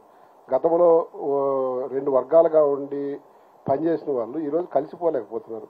దీనికి ఒక పద్ధతి అంటూ లేకుండా చేర్చుకుంటారు. దీనివల్ల పార్టీకి నష్టం భారీగా జరిగేటట్టు కనిపిస్తుంది. దీని మీద మీరేమంటారు? అది థ్యాంక్ యూ త్రిపాల్. అది చాలా మంది 10 ఏళ్ల నుంచి జెండాలు మోసి లాఠీ దెబ్బలు తిని కేసులు పెట్టించుకొని పనిచేస్తున్న కార్యకర్తలంతా కూడా మళ్ళీ తన పైన కేసులు పెట్టించినంత మేము కలిసి పనిచేయాలనే ఆలోచనతో వెనుక తగ్గుతూ ఉన్నారు. అందుకే రాజకీయాలు ఎప్పుడు కూడా 2+2 4 కావు. నేను కర్ణాటకలో ఉన్నప్పుడు కూడా అక్కడ జేడీఎస్ తోటి పొత్తు ఎందుకు పెట్టుకున్నామంటే వాళ్ళు 37 సీట్లు వచ్చినప్పుడు ముఖ్యమంత్రి పదవి వాళ్ళకి ఇచ్చినాం. అంటే జేడీఎస్ కాంగ్రెస్ పడ్డ ఓట్లు 2014 బీజేపీ గెలిచిన ఓట్ల కన్నా 1,50,000 నుంచి 3 లక్షల ఓట్ల వరకు ఎక్కువ ఉంటుండే. అది ఆలోచన చేసి వస్తాయి అనుకుంటే అది ఫలించలే. సో టీడీపీతో పొత్తు పెట్టుకున్నా కూడా కాంగ్రెస్ అధికారం రాలేదు. ఎందుకంటే టీడీపీ ఓటు బ్యాంక్ అంతా కూడా యాంటీ కాంగ్రెస్ ఓటు ఉంటుంది. అట్లాగే ఈ పొత్తుల పైన అంటే చేరికల పైన కొన్ని ఇబ్బందులు వస్తూ ఉన్నాయి.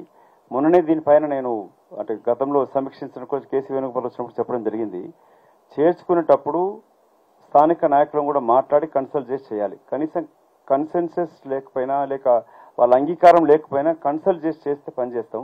కింది స్థాయిలో వెళ్ళి కలిసి పనిచేయాలని చెప్పినప్పుడు ముఖ్యమంత్రి నాతో ఏకీభవించి అన్న ఇది మేము రాష్ట్ర మొత్తంలో పాలసీ అమలు చేస్తాం.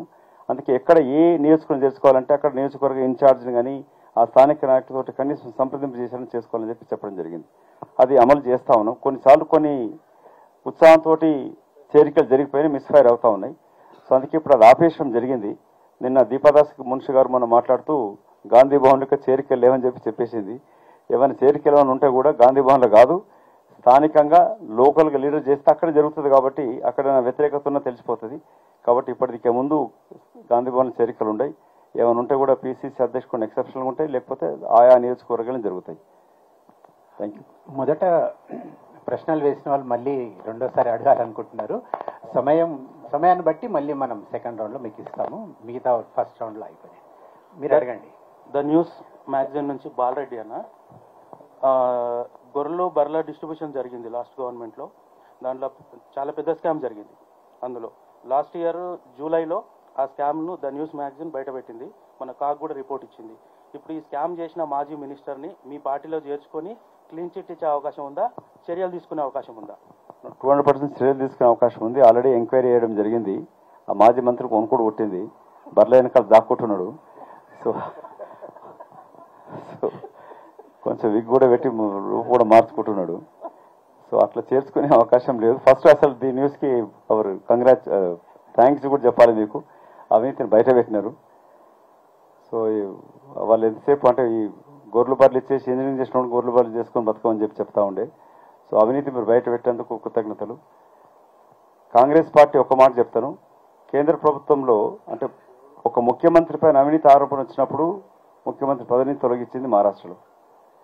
కేంద్ర మంత్రిని జైల్లో పెట్టింది కాంగ్రెస్ పార్టీ ఆరోపణలు వచ్చినప్పుడు. కాంగ్రెస్ జాతీయ పార్టీ రాష్ట్ర ముఖ్యమంత్రి గారు కూడా కాంగ్రెస్ పార్టీ అధిష్టానంతో సంప్రదింపు చేసే పనిచేస్తూ ఉంటారు. ఇక్కడ ఇన్ఛార్జ్ కూడా ఉంటారు. సో అవినీతికి పూర్తి బరితెగించి పాల్గొన్న వాళ్ళని తీసుకొచ్చి పార్టీలు చేర్చుకునే ప్రసక్తి ఉండదు. సో నాకున్న సమాచారం ప్రకారంగా గౌరవ ముఖ్యమంత్రి కానీ కేంద్ర నాయకత్వం కానీ అతను అడిగినాడు, కొడుకు టికెట్ ఇచ్చి వచ్చేస్తా అని చెప్పి ప్రయత్నం చేసినాడు. కొందరు కాంగ్రెస్ పాత మిత్రులతో కలిసి కూడా దాన్ని ఏమంటారు డైల్యూట్ చేసే ప్రయత్నం కూడా చేస్తున్నాడు. సో అవన్నీ చేసినా కూడా ముఖ్యమంత్రి గారు దానిపైన ఆల్రెడీ ఎంక్వైరీ స్టార్ట్ చేసి పెట్టిన జరిగింది. ఎన్నికలు అయిపోయినాక వెంటనే సీరియస్ చర్యలు ఉంటాయి. Hello sir, Krishnaveni TV5. హైదరాబాద్ను ఉమ్మడి రాజధాని చేసేందుకు టీడీపీ కాంగ్రెస్ ట్రై చేస్తున్నాయి. అవి అవ్వకుండా ఉండాలంటే బీఆర్ఎస్ని గెలిపించాలని హరీష్ రావు అంటున్నాడు. దానికి మీ సమాధానం? లబ్బర్ చెప్పులు తిరిగి హరీష్ రావు ఇవాళ వేలాది కోట్లకి ఎదిగిపోయి మతి భ్రమించి మాట్లాడుతున్నాడు. వేడి గాలులు వీస్తా ఉన్నాయి. 46.2 వచ్చింది. సిద్దిపేటలో ఎంత ఉందో తెలియదు, 46 పైనే ఉండొచ్చు. కొంచెం మతి భ్రమించి మాట్లాడుతున్నాడు. అసలు హైదరాబాదు 10 సంవత్సరాల కొరకు ఉమ్మడి రాజధాని పెట్టని చెప్పి విభజన చట్టంలో ఉన్నది. ఇదే హరీష్ రావు వచ్చి పదే వస్తుండే, అన్న మా దగ్గరికి వచ్చేసి అన్న నేను భుజాలపైన ఎక్కించుకొని గెలిపిస్తాం అన్నాడు. నేను ఎంపీగా ఉన్నప్పుడు నా ఇంటికి వచ్చి. అయితే నేను ఇప్పుడు ఏమున్నా హరీష్, నేను ఇప్పుడు అన్నా మీరు ఎంపీ అన్నాడు. నేను ఎంపీగా ఉన్నాక నువ్వు నన్ను మళ్ళీ రిజైన్ చేసి వస్తే నువ్వు ఎంపీ చేసేది ఏమున్నది? నాకు తెలంగాణ కావాలి, నేను రాజీనామా చేసి తెలంగాణ వస్తే ఎప్పుడు రాజీనామా చేస్తా అన్న. మళ్ళీ మాట్లాడకుండా వెళ్ళిపోయినాడు. సో హరీష్ రావు మాట్లాడేదానికి అంతు పొంత ఉండదు. ఎదిగినంత 6 అడుగులు ఎదిగితే కాదు, నిజం మాట్లాడి నేర్చుకోవాలి. హైదరాబాద్ యొక్క ఆదాయాన్ని పంచివ్వాలని చెప్పి ఆంధ్ర ప్రాంత ఎంపీలు డిమాండ్ చేసినారు. కనీసం రాయల్ తెలంగాణ చేయండి, కర్నూలు అనంతపూర్ కల్పమని చెప్పి బతిమాడారు. మేమన్నా అప్పుడు చిత్తూరు కూడా వేయండి, తిరుపతి ఇస్తే మేము కల్పిస్తాం ఒప్పుకుంటామని చెప్పినాం. దానికి ఒప్పుకోలే వాళ్ళు. సో హైదరాబాద్ ఉమ్మడి రాజధాని లేక హైదరాబాద్ని మళ్ళీ సెంట్రల్ యూనియన్ టెరిటరీ చేసే ప్రసక్తే లేదు. సోనియా గాంధీ గారు పట్టుబట్టి, అంతకుముందు వెంకయ్యనాయుడు గారు కూడా నేను 69లో నేను వ్యతిరేకిస్తుటి తెలంగాణ రాష్ట్ర ఏర్పాటుని సెంట్రల్ కూర్చొని మాట్లాడేటోడు. Now I'm supporting Telangana. But Telangana మనుగడ కొనసాగించాలంటే, ప్రాస్పర్ కావాలంటే సమైక్య రాష్ట్రంలో 57% ఆఫ్ ఆదాయం హైదరాబాద్కి వెళ్ళి వచ్చేది. దాన్ని పంచిస్తే తెలంగాణ మనుగడ కొనసాగదు. Telangana cannot prosper. కాబట్టి హైదరాబాద్ ఆదాయాన్ని అట్లాగే ఉంచి ఆయన ఒకరోజు రాజ్యసభలో అరుణ్ జైట్లీ ఇద్దరు కలిసి బిల్ పాస్ కాకుండా అడ్డుకున్నారు. అప్పుడు నేను మేడంతో చెప్తే సోనియా గాంధీ గారు లాబీలో వెంకయ్యనాయుడుజీ క్యోం ఆప్ విరోధ్ కర్ అని అడిగింది. ఆయన ఆంధ్రజ్యోతి ఇంటర్వ్యూలో మాట్లాడుతూ ఈ మాట చెప్పినాడు. అయితే అప్పుడు ఆమెకు స్పెషల్ స్టాటస్ చాయ్యే మేడం అంటే దాని కొరకు సవరణ చేస్తే మళ్ళీ తిరిగి లోక్సభకు వస్తానికి సమయం లేకుండే. అప్పుడు మన్మోహన్ సింగ్ గారు ప్రధానమంత్రితోటి రాజ్యసభలో 5 సంవత్సరాలు ప్రత్యేక రాష్ట్ర హోదా ఆంధ్రప్రదేశ్కి ఇస్తూ అక్కడ ఐఐఎంలు, ఐఐటీలు, స్పెషల్ క్యాపిటల్ సిటీ నిర్మాణం కూడా కేంద్ర నిధులతో చేయాలని చెప్పి పొందుపరచడం జరిగింది. హైదరాబాద్ తెలంగాణ ఏర్పడినంత మాత్రాన ఆంధ్రకు అన్యాయం కావద్దని భావించింది సోనియా గాంధీ గారు. సో వీళ్ళు మాట్లాడే తెలుగుదేశం అని చెప్పి లేక ఉమ్మడి రాజధాని చేస్తామని చెప్పేది పచ్చి అబద్ధాలు. ఆయన రాజీనామా చేసి పోవాలని చూస్తున్నాడు. ఎట్లా ఈడ బామ్మాడితోటి పంచాయతీ ఉన్నది, మరదలు పోయి జైల్లో కూర్చున్నది, నన్ను ఎక్కడ జైల్లో పెట్టుకోవాలని హరీష్ రావు భయపడుతున్నట్టున్నాడు. ఇట్లాంటివన్నీ ఏదో మాట్లాడుతూ ఉంటాడు. మీరే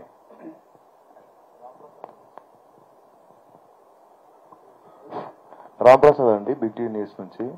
తెలంగాణ రాష్ట్రంలో పార్లమెంట్ ఎన్నికల నేపథ్యంలో అయితే బీఆర్ఎస్ అధినేత కేసీఆర్ కానీ, కేటీఆర్ కానీ, హరీష్ రావు వీళ్ళందరూ కూడా ఒకటే కామెంట్ చేస్తున్నారు. తెలంగాణ రాష్ట్రంలో కాంగ్రెస్ పార్టీ అధికారంలోకి వచ్చిన నాటి నుంచి నీళ్లు, కరెంటు ఈ రెండు కూడా ప్రజలకు అందియలేకపోతా ఉన్నారు. మేము చక్కని సోర్స్ ఏర్పాటు చేసినా కూడా పరిపాలన వాళ్ళకి తెలియడం లేదు, ఎలా అమలు చేయాలనేది దాని గురించి కామెంట్ చేస్తాను. మీరు దీన్ని ఏ విధంగా చూస్తారు? కరెంట్ ఎక్కడ కూడా కొరత లేదు. కరెంటు కట్ చేయొద్దని చెప్పి ఇప్పుడు ఏమైందంటే చాలా మంది అధికారులు 10 సంవత్సరాల నుంచి బాగా అవినీతికి పాల్పడిపోయి వీళ్ళకు టీఆర్ఎస్ పార్టీ కడుగుడు మణుతూ పనిచేస్తూ వస్తున్నారు. నా మొన్నటి ఉదాహరణ మన ఎల్బిన వనస్థలిపురంలో మేము రైతు బజార్లో సీఎం గారి రోడ్ షో పెట్టినాం. కాంగ్రెస్ పార్టీ నేను అధికార క్యాంపెయిన్ కమిటీ చైర్మన్, ముఖ్యమంత్రి అక్కడికి వచ్చినాడు. సుష్మా థియేటర్ నుంచి పోదైతే రోజు ఉండే స్ట్రీట్ లైట్ కూడా బంద్ చేసినాడు. వాడు ఏమైందంటే కరెంట్ షాక్ అయిందంటాడు. రిటర్న్ వచ్చేటప్పటికి స్పెషల్ సైడ్లకు లైట్లు, ఫోకస్ లైట్లు పెట్టిండు. మేము ఇవెందుకు పెట్టామంటే అది కరెంట్ షాక్ అయిపోయి స్ట్రీట్ లైట్ రాలేదు సార్, అందుకు పెట్టామన్నాడు. మళ్ళీ ఆ పని ముందే పెట్టవచ్చు కదా, మేము వేలాది మందితోటి పోతున్నప్పుడు. సో చాలామంది అధికారులు టీఆర్ఎస్ బి టీమ్లుగా పనిచేస్తారు, బీఆర్ఎస్ బి టీమ్గా. రెండోది వరద నీళ్ళ సమస్య మీకు తెలిసి ఎట్లా ఉందనేది. వర్షాలు ఎప్పుడు పడ్డాయి, వర్షాలు ఎప్పుడు పడతాయి, కాంగ్రెస్ పార్టీ ప్రభుత్వం ఎప్పుడు వచ్చింది, కరువు ఎట్లా వస్తుంది, వర్షాలు పూర్తి పడకపోతే వస్తుంది. మేడిగడ్డ ఏమైంది, ఎవడు వదిలిపెట్టిండు, నీళ్ళు వాడు వదిలిపెట్టాడు, బీఆర్ఎస్ పార్టీ వదిలిపెట్టింది. దాంట్లో డేటా కూడా ఉంది కదా. అప్పుడు మమ్మల్ని కూడా ఓడించండి అసలు మేడిగడ్డ దాకా.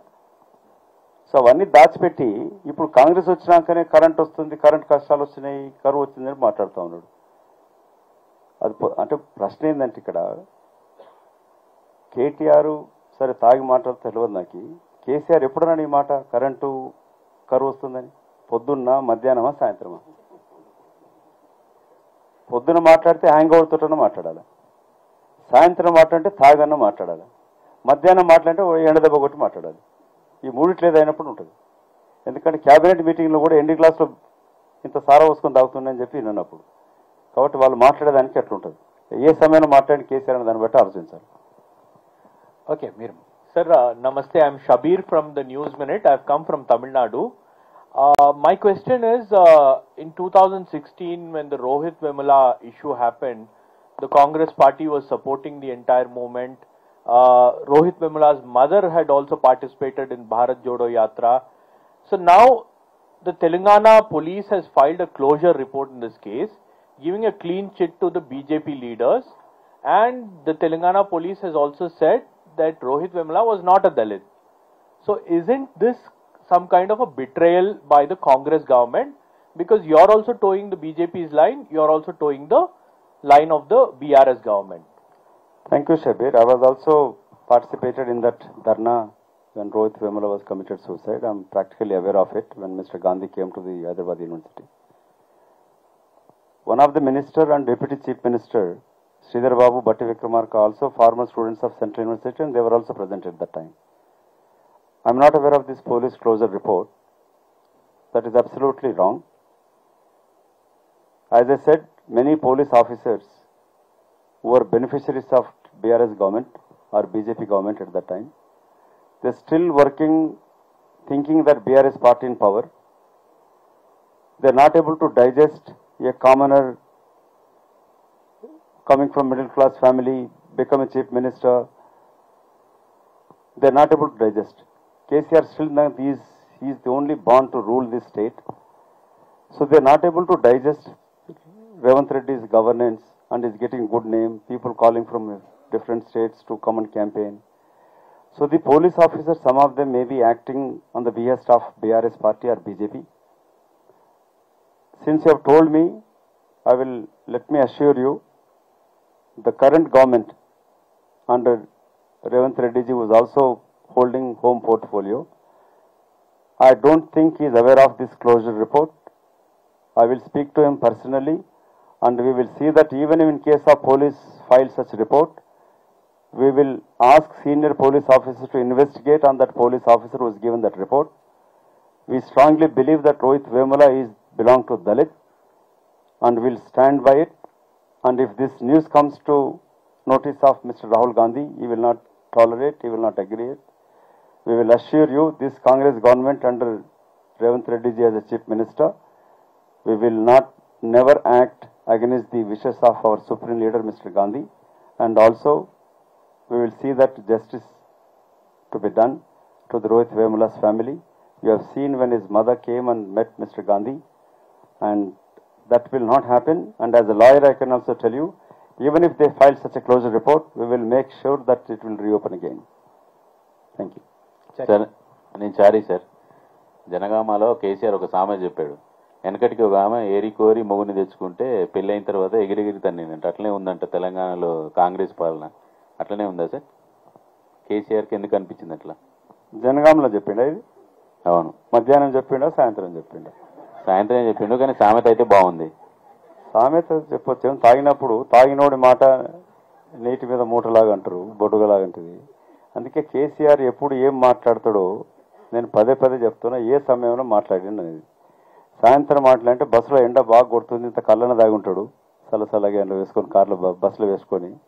సో కాబట్టి ఏది తాగినోడు అందులో కేసీఆర్ చెప్పాడు కదా, మీకు మీడియా మిత్రులకి 100 కోట్లు ఇస్తాను. నేను కూడా ఉన్నా మీటింగ్లో, తెలంగాణ వచ్చినాక అప్పటికి ప్రభుత్వం ఏర్పడలే, ఎగ్జిబిషన్ గ్రౌండ్లో మీటింగ్ పెట్టినాం, నన్ను కూడా పిలిచారు, ఆయన కూడా పిలిచారు. ప్రభుత్వం ఏర్పడితే మీకు 100 కోట్లు ఇస్తాడు, 3 మీకు 2 ఎకరాలు 2 బెడ్రూమ్లు 3 బెడ్రూమ్లు ఇస్తా అని చెప్పినాడు. ఇన్నోవాలు వేస్తే మీకు 100 నాయకులు తిరిగేసి వచ్చారు, ఖుషిపడ్డారు. పొలం ఇస్తా అని చెప్పి అది కూడా అమ్ముకు తిరిగిండు. సో జోక్స్ అపార్ట్, కేసీఆర్ చెప్పే సామెతలకి మాటకి ఎక్కడ చారి గారు అతను ఆయన తల నరుకుంటని చెప్పి ఎన్నిసార్లు నరుకుంటో తెలియదు కానీ కాంగ్రెస్ పార్టీ చెప్తున్నాను కదా అతను ఏదో ప్రజలే తప్పు చేశారు తన అధికారానికి దించేసిన అనుకుంటున్నాడు. ఇంకా అహంకారంతో మాట్లాడుతున్నాడు. క్షమాపణ చెప్పుకొని ప్రజలు నిర్ణయాన్ని కట్టుబడి ఉంటాయని చెప్పి ఉంటే కొంచెం సింపతనం వచ్చేదేమో. సో కాళ్ళు మంచిగా అయినా కూడా కట్టబెట్టుకుని నడిచినంత మాత్రం సింపతి ఎక్కడ రావట్లే. ఈ సామెతలతోటి ఓట్లు రాలవు, ఓట్లు పడయి. సో తాగిన మైకంలో కాకుండా తెలివితో మాట్లాడితే తప్పు తెలుసుకొని సర్దిద్దుకుంటూ మాట్లాడితే బాగుంటుంది. ఆయనకి ఏమవుతుందంటే రేవంత్ రెడ్డి అసలు ప్రభుత్వం నడిపిస్తాడా అని అనుకున్నాడు. 4 నెలల నుంచి ఎలాంటి అవినీతి లేదు, ఇచ్చిన హామీలు నెరవేరుస్తున్నాడు, కష్టపడుతున్నాడు, అప్పుల రాష్ట్రాన్ని ముందుకు తీసుకెళ్తున్నాడు. ఎవరిని చూసే వరకు ఆయనకు ఎండ లేకున్నా కూడా ఎండ దెబ్బ కొట్టేటట్టు ఉంది. ఆయనకి ఏసీ కార్లో కూర్చున్నా కూడా వడగాలు పెట్టినట్టుంది. సో మతి భ్రమించి మాట్లాడతాడు. మిత్రమా మీరు నేను సందీప్ రెడ్డి మహాన్యూస్ అండి. ఇప్పుడు జరగబోయే ఈ పార్లమెంట్ ఎన్నికల్లో కాంగ్రెస్ పార్టీకి ఒకవేళ తక్కువ సీట్లు వస్తే ఇది మీరు రిఫరెండంగా తీసుకోవచ్చా? ఎందుకంటే మీ ఈ 100 రోజుల పాలనకు సంబంధించి కావచ్చు, ఇంకేదైనా మీ సంక్షేమ పథకాలు ప్రజల్లోకి వెళ్ళలేవా, లేక వాళ్ళని సాటిస్ఫై చేయలేవని చెప్పొచ్చా? తక్కువ సీట్లు ఎందుకు వస్తాయి అనుకుంటున్నాం? అంటే ఇప్పుడు నువ్వు సర్వేలో కూడా చెప్పారు కదా అట్లా. మహాన్యూస్ ఇప్పుడు ఏమైనా బీజేపీ బీఆర్ఎస్ సపోర్ట్ లేదు కదా. సో తక్కువ సీట్లు వస్తాయని సర్వేలు చాలా తప్పులు తెలియని. కాంగ్రెస్ అసలు అధికారం రాదని చెప్పి అన్నారు. సీఎం గారు పదే చెప్తున్నారు. రోజుకు 3 సభలు తిరుగుతున్నాడు, కష్టపడుతున్నాడు, ఛాలెంజ్ చేసి అంటున్నాడు ఎన్ని సీట్లు వస్తాయి మాకని. రెఫరెండం అని చెప్పడానికి ధైర్యంగా చెప్తా ఉన్నాడు. సో ప్రజల ముందు పెడతా ఉన్నాడు. 4 నెలల పరిపాలన ఏం అమలు చేసినాం, ఏం చేయగలుగుతాం, రేపు ఏం చేయబోతామని చెప్పి కూడా ఒక 10 పేజీల రిపోర్ట్ కూడా డిప్యూటీ ముఖ్యమంత్రి బట్టి విక్రమార్క తయారు చేసి ఇచ్చినాడు. ఏ నిర్ణయాలు చేసినాం, ఏం చేయబోతున్నాం. 4 లక్షల పైన అప్పు ఉందని చెప్పిన లెక్క తీసే వరకు 7 లక్షల దాకా పెరిగింది అది. సో కాబట్టి ఈ ఎన్నికల్లో గెలవడం అనేది కాంగ్రెస్ పార్టీ మనుగడకోలేక కాంగ్రెస్ పార్టీ ప్రభుత్వ పటిష్టత కూడా కాదు. ఇలాంటి ప్రశ్న మీరు 10 సంవత్సరాల్లో కేసీఆర్ని అడగడానికి కూడా అవకాశమే లేకుండే. లేక ఇవాళ ప్రభుత్వం పడిపోతుందో లేక అనే భయంతో నరేంద్ర మోదీ గారు టీవీ9కి ఇంకా సమ్ ఛానల్కి ఇంటర్వ్యూ ఇచ్చినట్టు విన్నాను, చూడలే. గతంలో మీరు ప్రధానమంత్రి విదేశాలకు వెళ్ళినా తిరిగి వచ్చినా కూడా అంటే ఎక్కడ కూడా విదేశాంగ విధానం కూడా తుప్పు పట్టింది అనుకో నరేంద్ర మోదీ సమయంలో. సో ఎప్పుడైనా ప్రధానమంత్రి అనేవాడు మీడియాతో మాట్లాడేటోడు, మీడియా మిత్రులు ఎంబడి తీసుకుపోతుండే. ఇతను వచ్చినాక ఇక్కడ మీడియా ఎంబడి తీసుకపోడు, మీడియాతో మాట్లాడు, ప్రెస్ మీట్ ఉండదు. సో ఈ ఎన్నికలు ఎందుకు ముఖ్యం అంటుందంటే మీరు కూడా ఆలోచించాలి. 4వ స్తంభమైన మీడియా కూడా ఒక స్వేచ్ఛ కోరుకుంటారు మీరు. ఆ స్వేచ్ఛ అనేది తీసుకొచ్చింది ఇవాళ తెలంగాణలో కాంగ్రెస్ పార్టీ ప్రభుత్వం. ఇవాళ ఫోన్ ట్యాపింగ్కి మీరు చూసినాడు, రాధాకృష్ణ కూడా చెప్తా ఉన్నాడు. కేసీఆర్ ఏ విధంగా సొంత పార్టీ ప్రతిపక్ష పార్టీ పైన ఇంక్లూడింగ్ మీడియా వాళ్ళపైన కూడా ఎట్లా దాడులు చేస్తుండే, ఎట్లా అణచివేస్తుండే, ప్రొటెస్ట్ అంటే కొడుతుండే, ఇవన్నీ చేస్తూ ఉంటే అణిచేసాడు. ధర్నా చౌక్ కూడా ఎత్తేసినాడు, మీకు అన్ని తెలుసు. కాబట్టి రేపు ఎన్నికలు గెలవడం కీలకం అనేది not just for the Congress party governance or continuance of Congress party government. It is in the interest of the people of Telangana, in the interest of people of India. And we are confident that we will win majority seats, not less than 10 seats. Sir నా పేరు రాంబాబు, సూర్య నుంచి.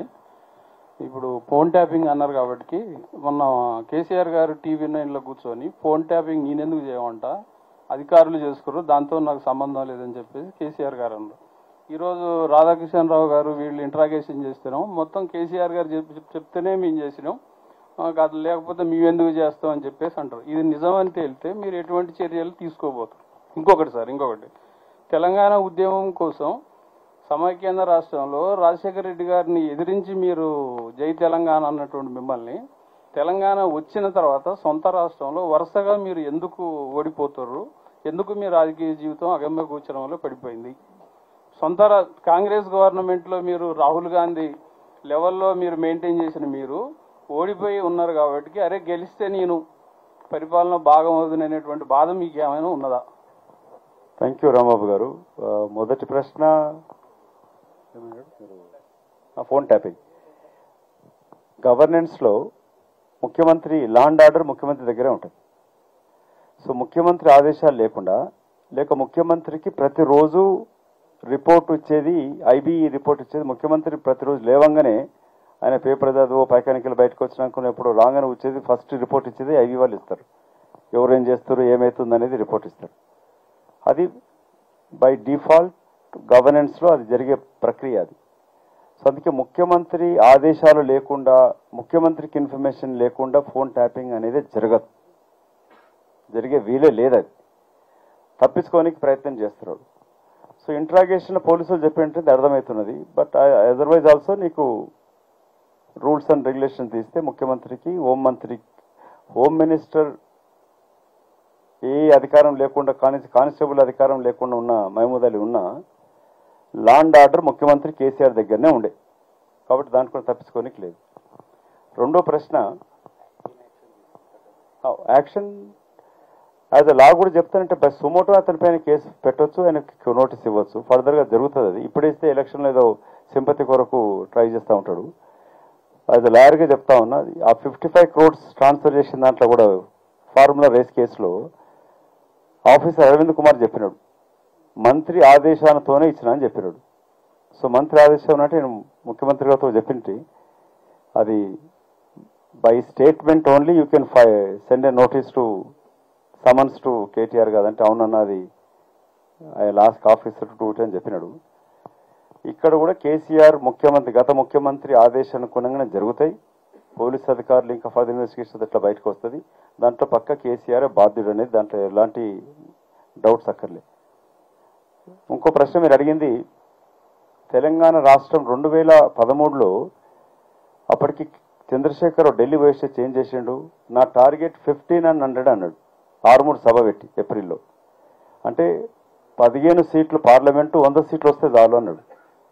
ఇంకో మాట ఏమన్నాడు, కూకుట్పల్లి ఎక్కడో తాగుకుంటూ కూర్చొని నేను అనుకున్న తెలంగాణ వచ్చేసింది, ఆయన తాగిన ఉన్న వ్యక్తి చెప్పిన నాకు, నేను అనుకున్న తెలంగాణ వచ్చేసింది, ఏ వర్గం అయితే నక్సల్ వరి తర్వాత 69 మూమెంట్ ఫెయిల్ అయినాక ఏ దొరలను తరిమిగొట్టి ఊళ్ళకి వెళ్ళి తరిమిగొట్టి పంపించారో, ఊర్లలో పోతాను కూడా భయపడుతున్న గడ్డు వదిలిపెట్టేసి ఊళ్ళకి వచ్చి ఉన్నారు. ఇక్కడ అశోక్ నగర్లో, హిమాయత్ నగర్లో, అటు కూకుట్పల్లి వచ్చి ఉన్నారు వీళ్ళంతా. ఆయన ఏమన్నాడంటే, నేను అనుకున్న తెలంగాణ వచ్చేసింది, ఇక తెలంగాణ వస్తేంది రాకపోతేంది, మమ్మల్ని ఎదిరించి ఊళ్ళకి తరిమి కొట్టిన వాళ్ళు గద్దరు, విమలక్క వీళ్ళంతా కూడా భుజాలపైన మోసుకొని తీసుకుపోతారు ఇప్పుడు ఊర్లకి, లేకపోతే ఊళ్ళకి ఎంట్రీ లేకుండే వీళ్ళకి, తెలంగాణ రాకపోయినా పర్లేదు అనుకున్నాడు. అప్పుడు నేనేమి ఇచ్చిన స్టేట్మెంట్ అంటే, నీకు అవసరం లేకపోవచ్చు కానీ మా బిడ్డలు, మేము భవిష్యత్తు కొరకు విద్యార్థులు, ఉపాధ్యాయులు, ఉద్యోగులు ప్రతి ఒక్కరు కోరుకుంటున్నది నవ్ ఆర్ నెవర్, తెలంగాణ ఇప్పుడు రాకపోతే మళ్ళీ రాదని చెప్పిన. కేశవరావు ఇంట్లో కాంగ్రెస్ సంబంధించి ఎంపీలందరితో పిల్లల మీద ఒట్టేపించిన, మీరు రేపటి రాజకీయ భవిష్యత్తు మన ముఖ్యం కాదు, రేపటి తెలంగాణ రాష్ట్రం ముఖ్యం, ఇప్పుడు రాకపోతే మళ్ళీ రాదు. 2014 ఏ ప్రభుత్వం వస్తుందో, కాంగ్రెస్ వస్తుందో రాదో, ఏదుంటుందో తెలియదు, ఇప్పుడు రాకపోతే రాదని చెప్పి కాంగ్రెస్ తీసుకొచ్చే బిల్స్కి వ్యతిరేకంగా మేము నిర్ణయం తీసుకోవడం జరిగింది. సోనియా గాంధీ గారు అప్పుడు మాట్లాడి రాష్ట్ర ఏర్పాటు చేస్తాము, లాస్ట్కి చేయాల్సి వస్తుంది, ఎందుకు కేంద్ర ప్రభుత్వం యూపీ ప్రభుత్వం పడిపెట్టుండే. ఒక మాట చెప్పాలంటే, ఇప్పుడున్న ఎంపీలందరితో, తెలంగాణ సంబంధించిన ఎంపీలతోటి ప్రమాణం చేపించినప్పుడు, బిడ్డల మీద ఒట్టేసి రేపు ఎన్ని కొరకు చూసుకోవద్దంటే కొందరు తిరిగినప్పుడు, ఇద్దరు నల్గొండ ఎంపీ ఉండే, ఆయన ప్రమాణం చేస్తుండే, రోజు ఇక్కడ కూర్చుండే, ఉదయం ఎప్పుడు పాల్గొనకపోతుండే. సో అట్లా కొందరు చేసినా కూడా పబ్లిక్లో వాళ్ళని కమిట్ చేసి చేపించడం జరిగింది. సో నాకేముండే అంటే, నేను ఎంతకాలం జీవితకాలం ఎంపీగా ఉన్నప్పుడు ఏం చేసిందో గుర్తుంటుంది. ఇప్పుడు 10 సంవత్సరాల తర్వాత కూడా మీరు గుర్తుపెట్టుకొని అడుగుతున్నారు, రాజశేఖర రెడ్డి గారిని మీరు ఎదిరించారని చెప్పి. ఆ రికగ్నిషన్ చాలు కదా, ఇప్పుడు ఎక్కడికి పోయినా కూడా గుర్తిస్తారు, ఇప్పటికి తెలంగాణ పోరాటం చేసినని చెప్పి. బాధ అయితే ఉన్నది, ఎందుకు ఓడిపోతున్నామో తెలంగాణ వచ్చినాక కనిపిస్తుంది. నేనే కాదు, తెలంగాణకై నిజంగా పనిచేసినప్పుడు విజయశాంతి కూడా ఓడిపోయింది, తెలుగుదేశం ఎంపీ కూడా నామా నాగేశ్వర కూడా తెలంగాణకు అనుకూలంగా బిల్లు ఓటేసినాడు, మంద జగన్నాథ్ ఓడిపోయినాడు, లేక టీఆర్ఎస్ పార్టీలో చేరిన వివేక్ పార్టీలో చేరినా, 2-3 మంద జగన్నాథ్ టీఆర్ఎస్తో కాంటెస్ట్ చేసి ఓడిపోయినాడు. అంటే నిజంగా తెలంగాణకు పోరాటం చేసిన ఏ పార్టీ ఉన్న వాళ్ళు అందరూ ఓడిపోయినారు. సమైక్య రాష్ట్రం అనుకున్న వాళ్ళు ఓడిపోయారు. ఉండేది అరుణ్ కుమార్ కాడికి వెళ్ళి రాజగోపాల్ అయితే రాజకీయం వదిలిపెట్టినట్టున్నాడు. సో నాకు ఇప్పటికి అర్థం కాని ప్రశ్న ఏంటంటే, ఇప్పుడు రీసెర్చ్ చేయాలి ఎవరన్నా, ఎందుకు సమైక్య రాష్ట్రం కోరుకున్న వాళ్ళు ఓడిపోయినారు, సపరేట్ తెలంగాణ కోరుకున్న వాళ్ళు ఓడిపోయినాం మేము. సో ఒక్కొక్కసారి అట్లా ఒక సెకండ్ బాధ అనిపించినా నాకు సంతృప్తి ఏంటంటే, రాష్ట్రం ఏర్పడింది కాబట్టి ధనిక రాష్ట్రంగా ఉండగలిగింది. తెలంగాణ రాష్ట్రం వచ్చింది కాబట్టి ఇవాళ నీకు ఈ సోకాల్డ్ అభివృద్ధి అనేది అది డిస్కషన్ డిబేట్ చేయొచ్చు. కానీ ఇప్పుడు ఆదాయం పెరిగింది, రోడ్స్ బాగైనా, కొన్ని స్కూల్స్ కాలేజ్ కొన్ని వచ్చినాయి, కొన్ని మెడికల్ కాలేజ్ వచ్చినాయి, ఇటు వచ్చినాయి. సో స్టిల్ అప్పు చేసినా కూడా అంటే ఈ డెవలప్మెంట్ యాక్టివిటీస్ అనేది కనబడుతున్నాయో అది బికాజ్ ఆఫ్ తెలంగాణ రాష్ట్రం ఏర్పడినందుకే ధనిక రాష్ట్రంగా ఉండగలిగింది. అదే సమైక్య రాష్ట్రంగా ఉంటే నీకు తెలంగాణ ఈ ప్రాంతానికి ఇంత అభివృద్ధి జరగకపోతుండే. మిత్రుడు ప్రతాప్తో స్టార్ట్ చేసాం, మళ్ళీ మీతోనే లాస్ట్ ముగిద్దాం. ఒకటి ఫైనల్ గా ఇవి అంటే బీజేపీ గవర్నమెంట్ ఉన్నప్పుడు కోవిషీల్డ్ అంటే కరోనా టీకా ఇచ్చి అందరిని బతికించామని చెప్తున్నారు. ఇప్పుడు కోవిషీల్డ్ కి సంబంధించి అనేక అనుమానాలు బయటపడుతున్నాయి. దానివల్లనే సైడ్ ఎఫెక్ట్స్ వస్తున్నాయని చెప్పేసి బ్రిటన్లో బయటపడ్డాం, కానీ సుప్రీంకోర్టులో కేసులు పడ్డాయి. ఇప్పుడు ఆ కోవిషీల్డ్ అంశానికి సంబంధించి కానీ అక్కడ నరేంద్ర మోడీ కానీ ఇక్కడ కిషన్ రెడ్డి గతంలో టీకా ఇచ్చామని చెప్తున్నారు. ఇప్పుడు దానికి సంబంధం ప్రస్తావన చేయట్లేదు. దీని సైడ్ ఎఫెక్ట్స్ సంబంధించి కూడా ఫర్దర్ గా గవర్నమెంట్ ఎలాంటి యాక్షన్ తీసుకునే అవకాశం? అందుకని కాంగ్రెస్ పార్టీని గెలిపించాలని కోరుతున్నాం. కేంద్రంలో అయ్యండి ఒకటి jokes apart Pratap astute thank you. నిజంగా కూడా కోవిషీల్డ్ తోటి చాలా మంది డాక్టర్లు దాని సైడ్ ఎఫెక్ట్స్ తోటి చనిపోతూ ఉన్నారు. యంగ్ యువత కూడా చనిపోతూ ఉన్నారు. సో దాని సైడ్ ఎఫెక్ట్స్ ఉన్నాయని చాలా రీసెర్చ్ వచ్చినాయి. ఒక డాక్టర్ కూడా నాకు రీసెర్చ్ చేసి పంపించినాడు. అతను కోవిషీల్డ్ వ్యాక్సిన్ మొదలుపెట్టినప్పటికీ కూడా అతను అపోజ్ చేస్తూ ఉండే. సో వాళ్ళ రిపోర్ట్స్ కూడా కొన్ని ఉన్నాయి.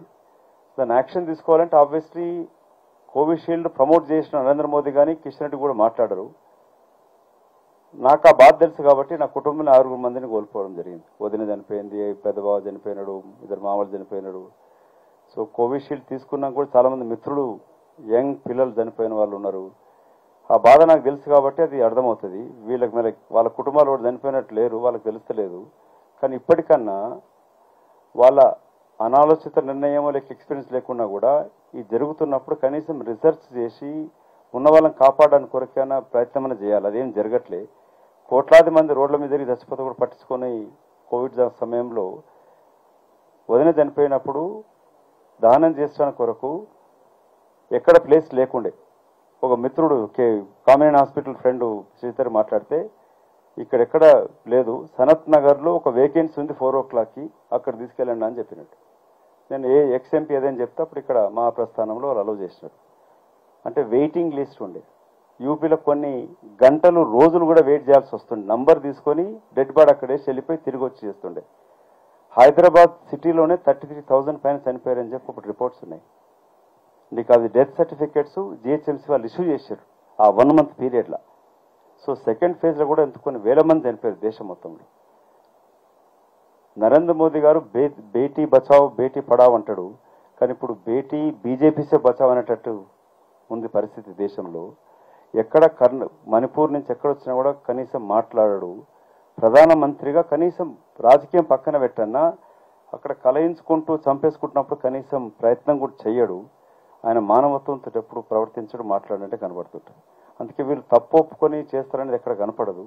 ఆయన తప్పిదం లేకపోయినా కూడా సైన్స్ ప్రకారంగా వీళ్ళు ఏవి రీసెర్చ్ చేసి ఇచ్చిరో దాంతో నష్టం జరుగుతున్నప్పుడు దాన్ని వికటించడానికి కొరకు తిరిగి మందు కనుగొట్టే అవకాశం కూడా ఉంటుంది.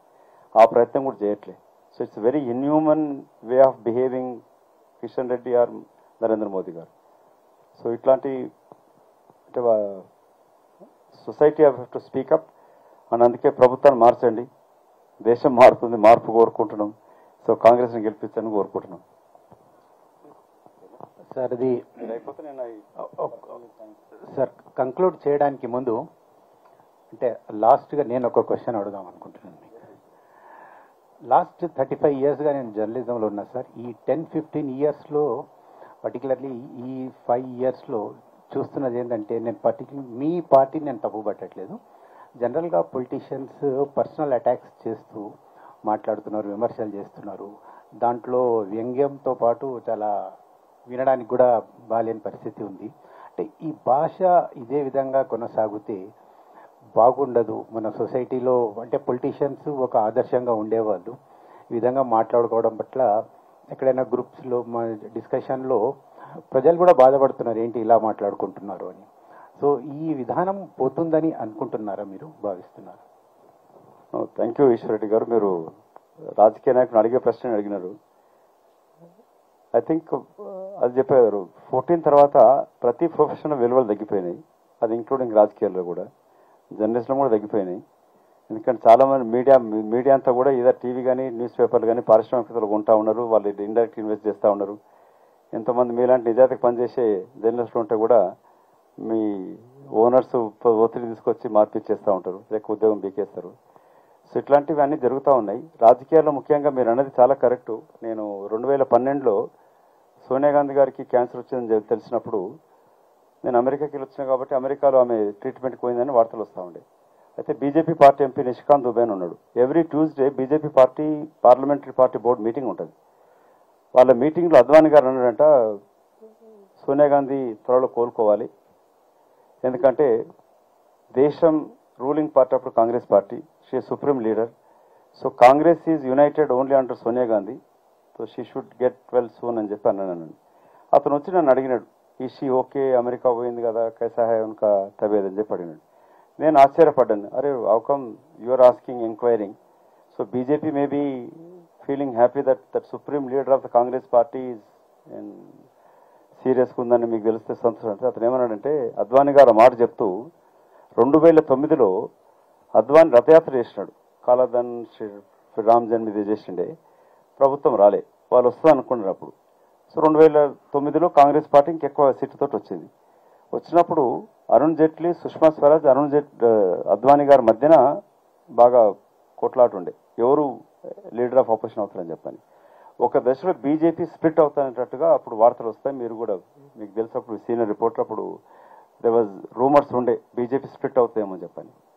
అటువంటి టైంలో సోనియా గాంధీ గారు అద్వానీ గారికి ఫోన్ చేసి అన్నదట, democracy needs a strong opposition, country needs a strong national party opposition కూడా ఉండాలి, please resolve your infighting soon అని చెప్పి సోనియా గాంధీ గారు అద్వానీ గారికి ఫోన్ చేసి అడిగిందంట.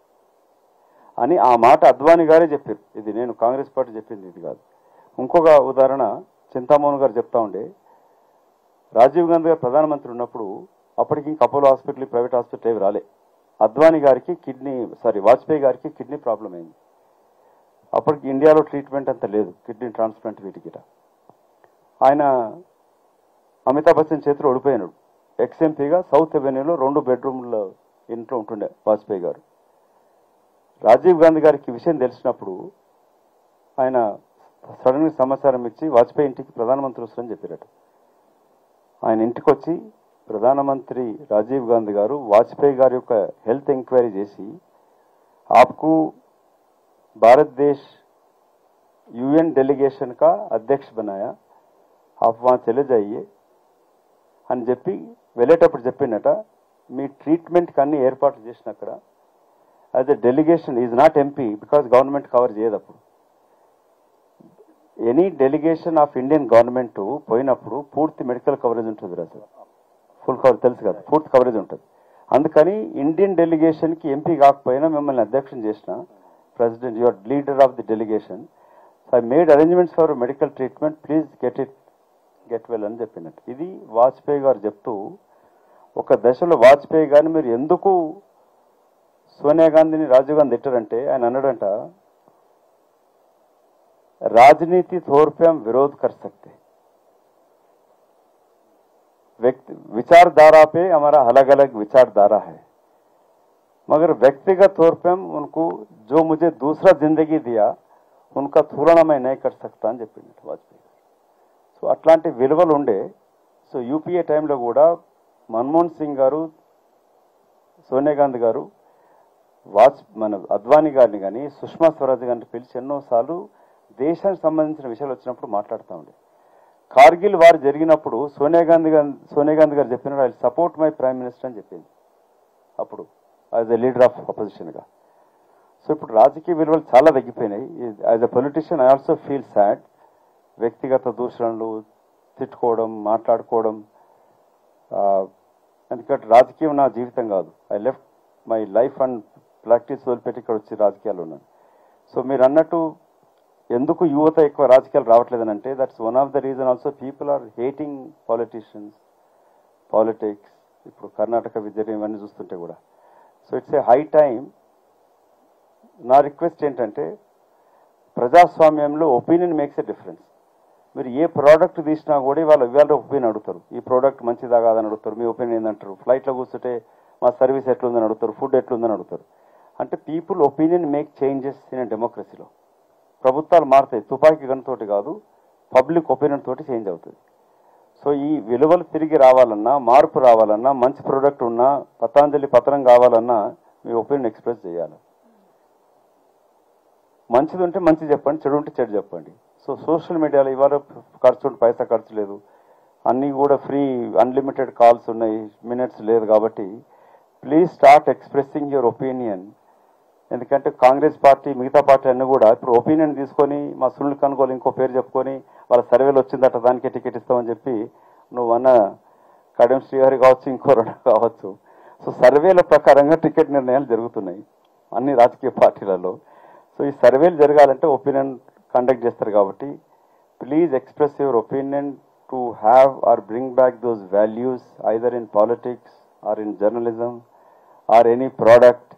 So it's important to express your opinion. You have a right to freedom of expressing your opinion. అందుకే మేము చెప్తా ఉన్నాం, Narendra Modi that freedom of ఎక్స్ప్రెషన్ని కర్టేల్ చేయాలనుకుంటున్నాడు. కాబట్టి ద ఫ్రీడమ్ ఉండాలని అడుగుతున్నాను.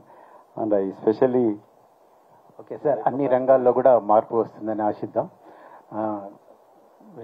విరాట్ గారు ఇప్పుడు ధన్యవాదాలు తెలియజేస్తారు. బిఫోర్ విరాట్ ముందు first my whole thanks to the Telangana రాష్ట్ర వర్కింగ్ జర్నలిస్ట్ యూనియన్కి, ముఖ్యంగా అధ్యక్షులు ప్రియమిత్రుడు విరాట్ అలీ గారికి, మిగతా కార్యవర్గ సభ్యులందరికీ కూడా ఇట్లాంటి డిబేట్ డిస్కషన్స్ ఓ హెల్తీ ఎన్విరాన్మెంట్, ఇది రాజకీయాల మార్పు కూడా ఇదొక నినాదం, ఇది ఒక మంచి సాంప్రదాయం మీరు కొనసాగిస్తూ ఉన్నారు అని రాజకీయ పార్టీలు పిలిచి మాట్లాడిపిస్తూ ఉన్నారు.